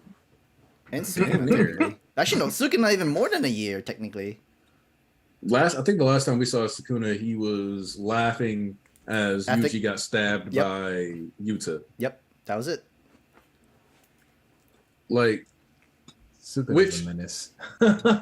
He's always been a menace. A true You know what? I menace. blame him because we have a new chapters are coming out next Monday and not our usual Sunday. That makes sense. I blame him. Because like number 200, yeah, you're getting that on Monday instead. But people can spoil. Man. People will spoil that shit on Wednesday still. Like, yeah, I'm about to say, you know, it's gonna be spoiled by Tuesday night regardless. So one of the things though that I think is interesting about this is that, and this is me taking a small dub here. So there was a time period where if you Googled Mahogara, Megumi's 10th Shikigami, which we actually have one. I think we have one more Shikigami too to unlock besides Mahogara. But you would get a tweet of mine about him because I was the only person who was really really talking about him like that, like looking at the vision. And I got into an argument with somebody a couple weeks ago where I was talking about how it's kind of clear that Christian symbolism is being utilized for Mahogara, and how he's got like the angel wheel on his back. And somebody was like, no, it's just the 10 shadows of Samsara. It has nothing to do with any of that stuff. I'm like, nah, bro. Gege didn't add in the 10 shadows, or not the 10 shadows, but the inverted spear of destiny for no reason, while also having angel character archetypes and all this other stuff. He's setting up for what do you call it? Like he's using that imagery, and sure enough, now we got like this is the person who's supposed to be, whether you're looking at the TCB version of Fallen or Viz version of Disgraced Angel to describe Sukuna, that's where we are now. You know what I'm saying? And playing into like Sukuna being more of like a Lucifer type figure. So I'm sitting here now looking at this like, all right, if we're basically having like a Lucifer type figure, and Mahogara's got like those 6 wings on his face, because if you remember, Sukuna straight up says during Shibuya, if he had been in his cursed spirit form, that sword would have one-shot him without question, because the blade was just made of pure positive energy. Mm-hmm. Which that also makes me wonder if, for example, Yuji got stabbed by that sword, would it purify him of Sukuna? Maybe. I don't really exactly know how vessels and war and like we got a lot of questions with this now. I was just about to say, so ultimately what we got is that we still don't know a lot about a lot of things, which I'm okay with, because I don't know. I don't particularly have an issue with the way this world is being produced. I think that it's fine that we're still getting things at this point because it keeps us engaged. My issue here is like, I don't know about anyone else. Like, I just knew the moment he was like, I need you to help me with one thing. I was like, I just already knew where that was going. Yeah, like it's always another thing too with Sukuna. It's like, hey, even the first two, hey, yeah, I'll bring it back to life, bring back your heart, you'll be moving again. But you gotta let me control, and you won't know for a good minute. And then Yuji had that fight with him inside his own mind and lost, but he doesn't remember it. But there's still that binding vow of Sukuna could just come out for 1 entire minute, or if he wanted to, but he can't kill people. Or actually, no. Yuji told him you can't kill anybody, but I don't know if Sukuna's like, fine, if you can, I won't kill anybody, but you have to let me out for a good minute. But then Yuji didn't agree to it. I think he can't even I think he's literally unable to even express anything. I think he's like fully suppressed for an entire minute. Like, you know how you could be inside and see what's kind of going on? Like, I don't think he gets that either. Like, I think it's just like whatever happens, which is crazy. Also, small thing that I do want to, we don't have to spend a lot of time talking about it, but just because it was the beginning of the chapter, I think it's hilarious that Noritoshi was basically named after Hitler because his mom, right? Hitler, I was like, yo, mom, what the fuck? Like, just so he can, it's because she didn't know the whole, it's a forbidden name. I'm hoping to kick you up. He was like, yo, mom, what do you... Yo, she was like, he's a good boy, right? He turned out to be okay. What kind of twisted, toxic parent relationship? Even Maki was trying to relate to him. Yeah, I kind of killed my mom, but apparently she was still alive because... Or I was like, how she was wasn't this that bad because she killed Naoya, and for me, it's like, bruh, she was basically, but like, what I do like about this is that it means that Kamo can go home. Cause like, he ain't deserve any of the stuff that happened to him in relation to all this stuff. I did think that him being named that was gonna lead to a reveal where, Noritoshi Kamo was going to be the head of the Kamo clan, and I got it like half right with that because it ended up being like he wasn't fully that, but he did control the conservative seat, and then he wiped out everybody who like was doing that stuff. So it's like, well, damn, all right. So he wasn't fully incorporated in the government, but then he did eventually get in there. So all right, that's that. But at least Noritoshi's mom does want him back and like being involved in her family. At least that's nice. At least it's something. It's like. But all in all, it's like literally just talk to her, man. You don't exactly know her situation. I know like you came in the wrong time, never interacted with her, but you see her with a new family and stuff, which is very traumatizing and shocking. But at least Maki was like in her own way. Maybe if I talked to my mom instead of nearly killing her, we could have been on a better footing ground. Because Maki always thought that her mom always hated her, said she was the cursed child. Should have never been born and all that stuff like that. Honestly, that fucks with you. But if mom was willing to kill the head of the family because the men in that group was really shitty to all the women and to you included, maybe she's not entirely bad, but still bad, still shitty. But at least Maki knew, like, yeah, maybe I should have not killed her or stabbed her or whatever. Also, I'm very curious to see. Since Angel can like move between colonies, we know Maki can move between colonies, even though Maki isn't a player. So it'll be interesting to see how how this all kind of plays out. Which Takabe and Yuji linking up, I feel a little bad for my boy because Takabe, Kurusu, or Hana and Yuji are all sharing their brain cells clearly. But I love it. I love it. And I know that's so irritating for Megumi all at the same time. So I just love that. I love that dynamic, honestly. I'm trying to figure. So there's like a debate between which translation is better on the side of because like some people are like, because of that fallen one versus disgraced one. But this aspect of translating it as the destined one for how she referred to him, it makes me wonder if we're about to find out a lot more about the Ten Shadows technique throughout this story beat because of how important Megumi has been and how much he's been emphasized by Sukuna from jump. So to me, there seems to be something extra special about Megumi that we do not know. And it feels like did Sukuna try to get the wheel from Mahogura? Yes. But I think it's even more than that. Didn't he toss it back to him too? Is like wasn't there for collecting it. He just gave it back to Megumi. He tossed it because he couldn't keep it. I think because it started dissolving.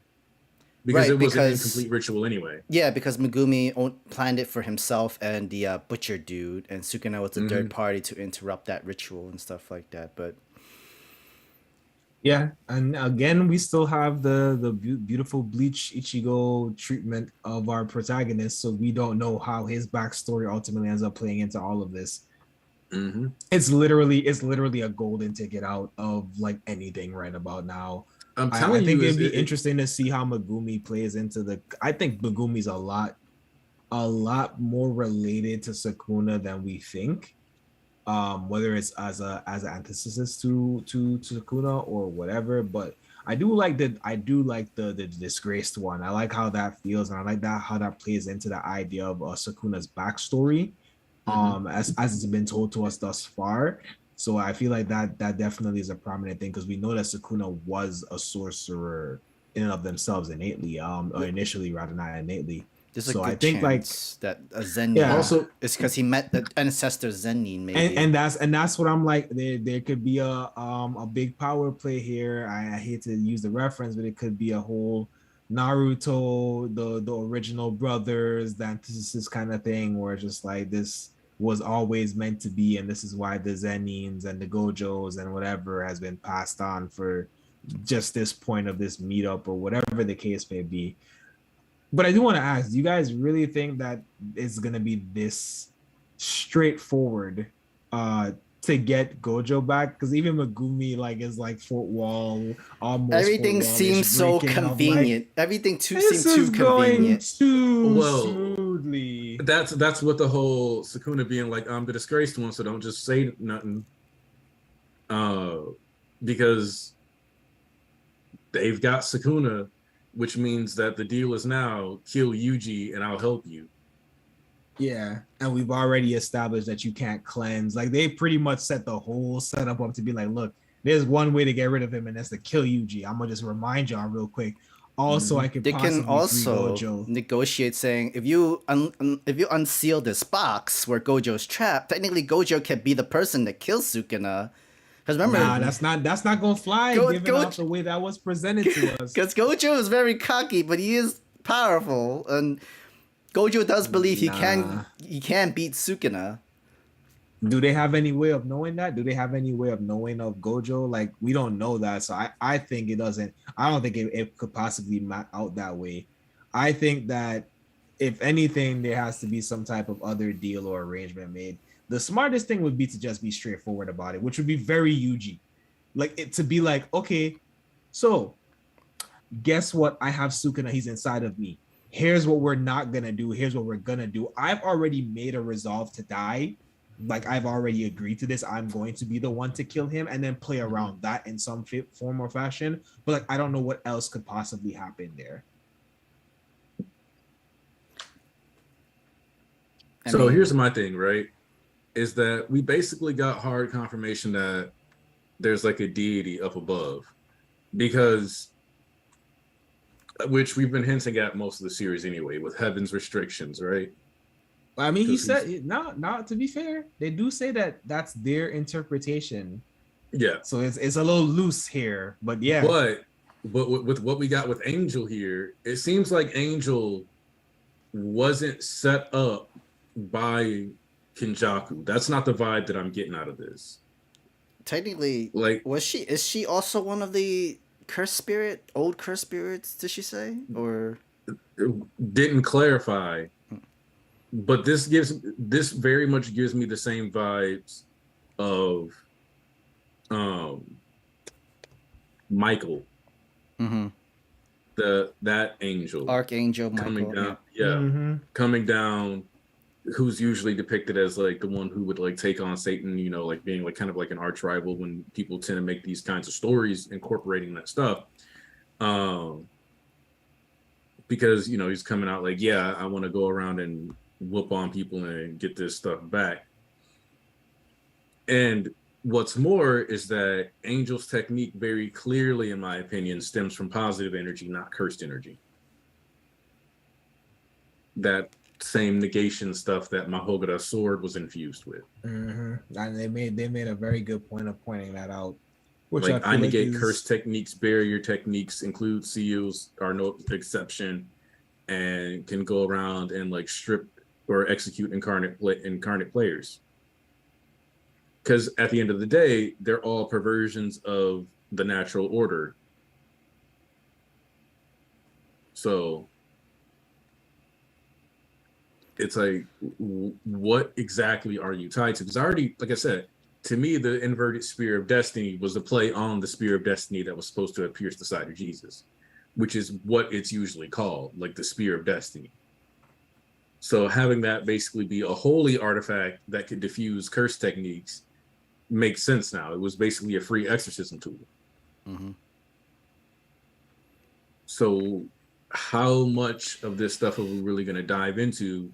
And are we going to start tapping into the secondary energy system that's kind of being hinted at in the background, but not truly touched on? Because when this angel decided to live in conjunction with Hana, and I think I saw somebody mention star plasma vessels and how it might just be that certain people are star plasma vessels, and that means that they're candidates for hosting other spirits or hosting, angels, stuff like that, and their bodies can take it. So I don't know what you guys are thinking about this, but I'm thinking we're gonna get an explanation on Yuji's physiology, and I do think it's gonna stem from more or less the body that Kenjaku took over to give birth to Yuji being one that was attached to a clan of some sort that had the ability or was more in touch with like holy power, that kind of stuff. You know what I mean? I mean, yeah, of course. The ideal thing here is that somehow Itadori is also a Gojo and a Zenin all at the same time, Mm-hmm. He's everything. So yeah. So I think I'm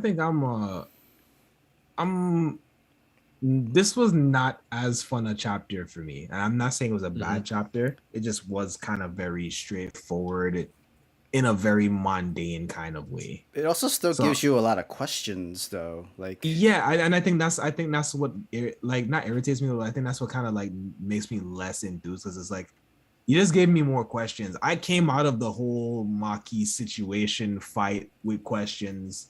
It kind of felt like you threw and jumped some things in there. And again, like I don't think it's bad for storytelling purposes, but now I'm just kind of like I have to wait. I'm just still in this kind of like I have to wait, and I feel like I've been here for a while, much like My Hero Academia. I feel like I've been here for a while of like, well, what's the next thing? Like, what are you really trying to set up here, I guess is the question. And I guess we do get that intro again, like we kind of talked about previously. We do get that kind of intro of like, oh, well, this is a transition. It's like the end of one thing, the beginning of another, but I'm just still here like, I think I noticed a little bit more about the vessel's original consciousness in a way, because when Angel brought up the whole, most of them do it by suppressing the vessel's original owner, whether intentionally or subconsciously. I think knowing that with Reggie, the Kamari, and the other dude, technically we knew like they were no match for Sukuna, and there was no vessel for Sukuna until Kenjaku made Yuji. I think once Yuji consumes all 20 fingers from Sukuna, technically Yuji's gone, wouldn't it? Meaning like it gets suppressed 100%. Or maybe not. Maybe not. Maybe that's the beginning of everything. Maybe he needs to be able to have all 20 fingers to unlock the true whatever Yuji really is. And that's the point to which there's a clash. Because you got to think about, like, we're bringing back all of these sorcerers, right? From the past, right? That were already never able to beat Sukuna. But then they all wanted to fight Sukuna to test their own strength because they were the strongest at their time. Yeah, but it's been pretty clear to us that of all the times that there ever was, he was the strongest. He was the one that was given the title. Like, this is who he was. The honored one. Yeah, all the sorcerer calls him the honored one. Yeah. So it'd be interesting. Like I said, it'd be interesting to see how if consuming all the fingers again. What if Yuji is a true like? What if it's really a Ichigo moment? What if he's a descendant of everything, and therefore he is the perfect, encapsulation for this? So he's able to deal with all of it, and he's the only person in and of himself that could kill Sukuna.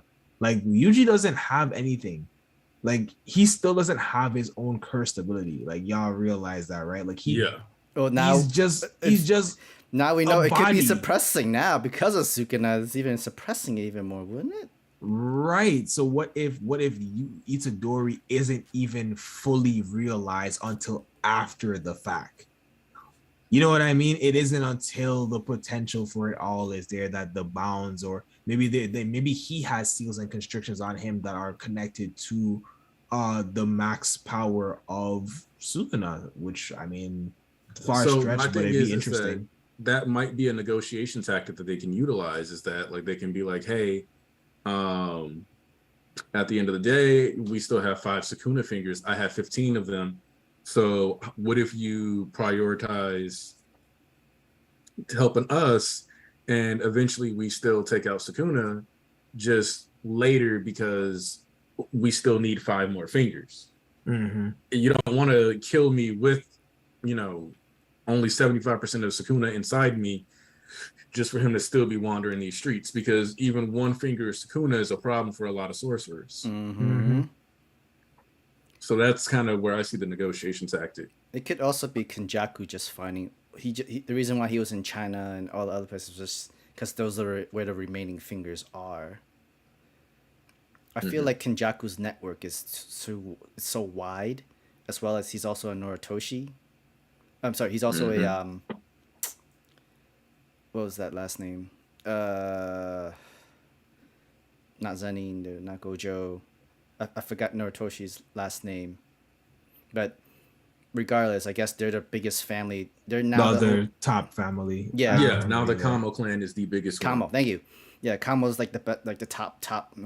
They have their networks and their connections, and technically Kenjaku is the head of that family.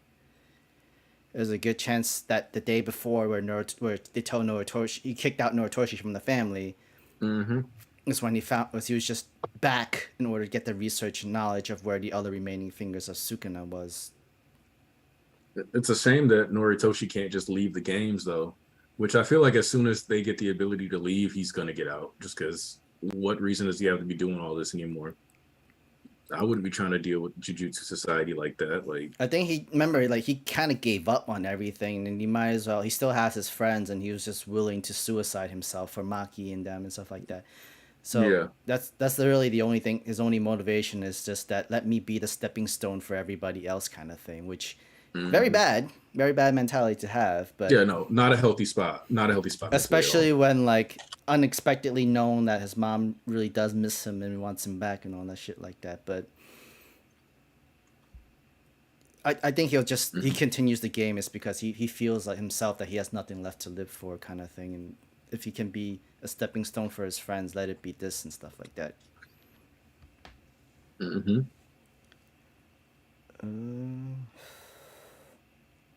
Honestly, there's also, since they have so many points, what was the entire rules that they actually need? I know Yuta explained what rules they had to do left. One was to exchange points. One was to be a figure to in and out of the game. The exchange points so that no one dies. Movement, communication, preservation of life. Yeah, which they already have the Koganes in place, so I'm getting a little tired. The using the Koganes as cell phones feels like the natural progression of those objects. Being able to swap barriers kind of feels like an inevitability too.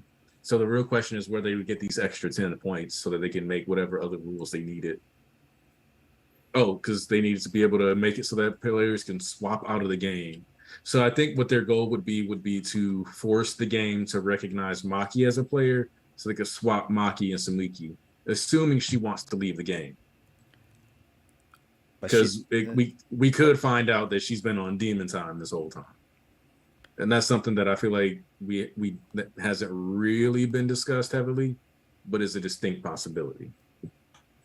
So far, they have 359 points, so they can make 3 rules, which line of communication is most definitely has to be the first one.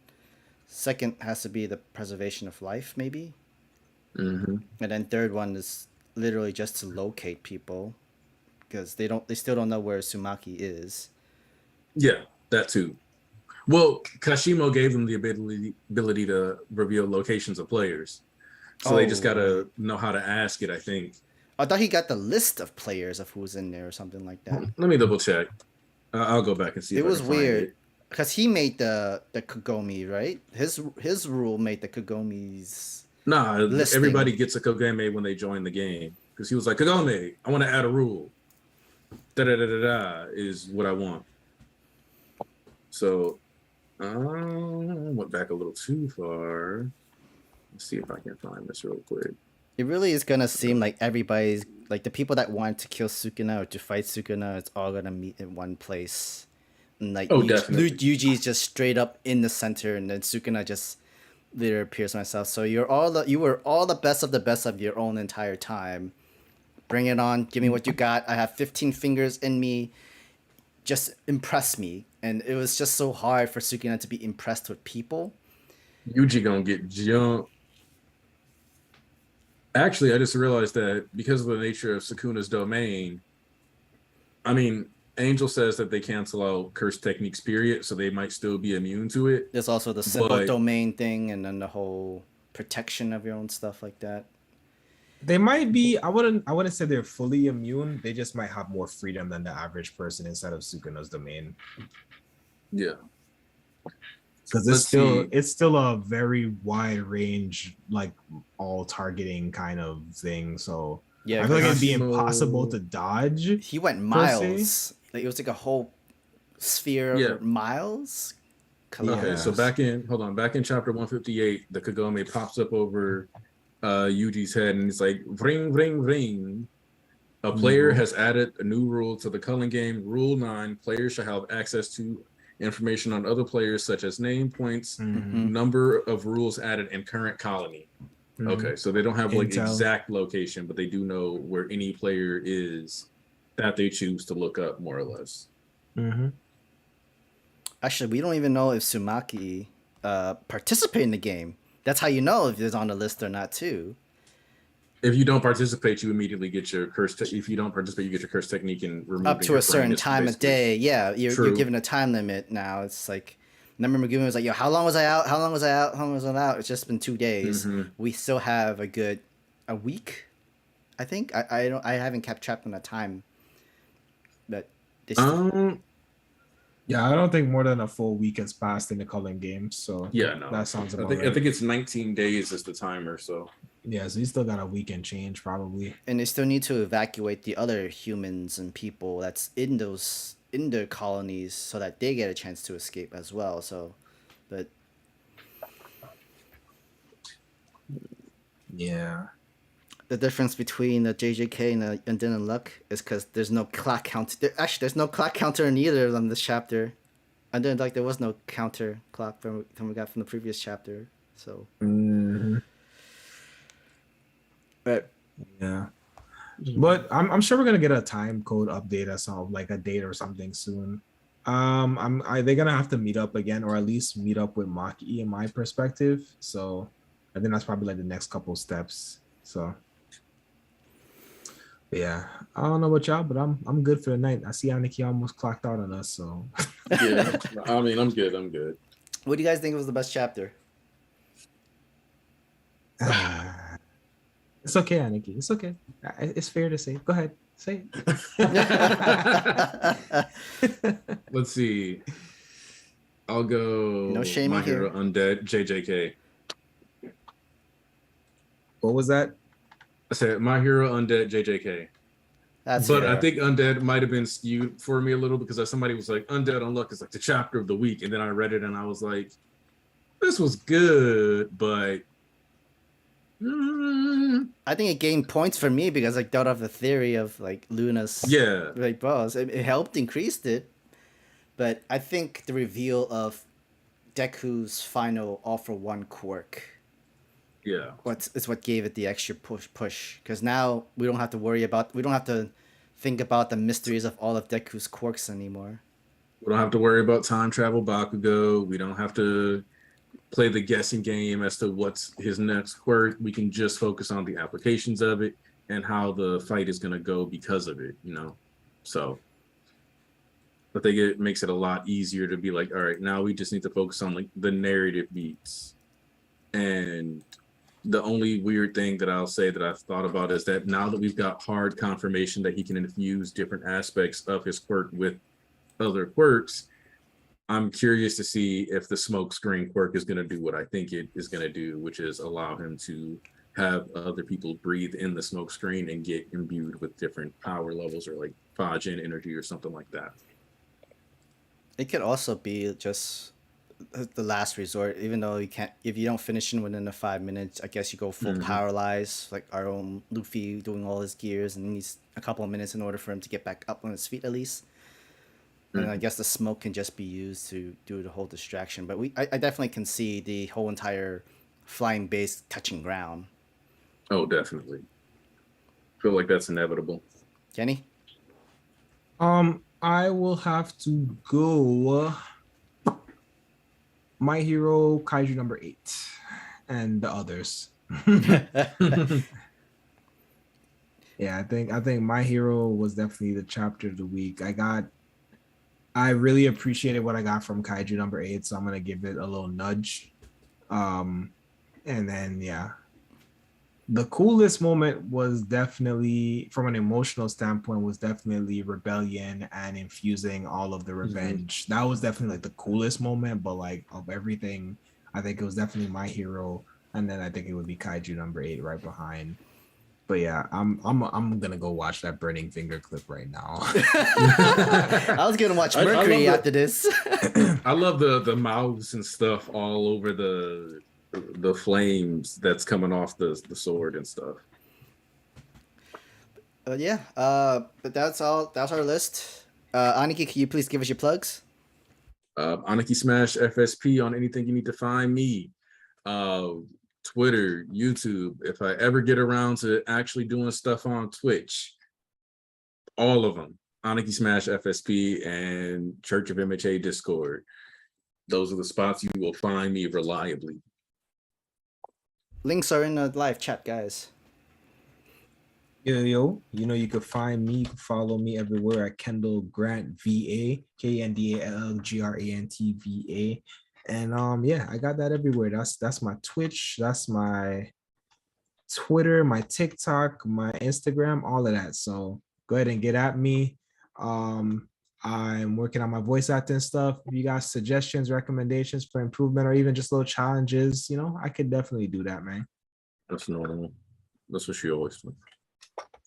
Thank you guys for watching. Remember to like the video if you guys enjoyed. Of course, subscribe to the Anime Lately channel. And if you want to find me personally, SamtheMangaMan and on socials. Mostly I'm more active on Twitter. Sometimes in Discord, sometimes here and there. But yeah, thank you guys for watching. I hope you guys enjoy another episode of Shonen Ronin. We will let you guys know if we will go live on a Monday with the chapters on there. But, I still blame Sukuna. Regardless, peace. All right.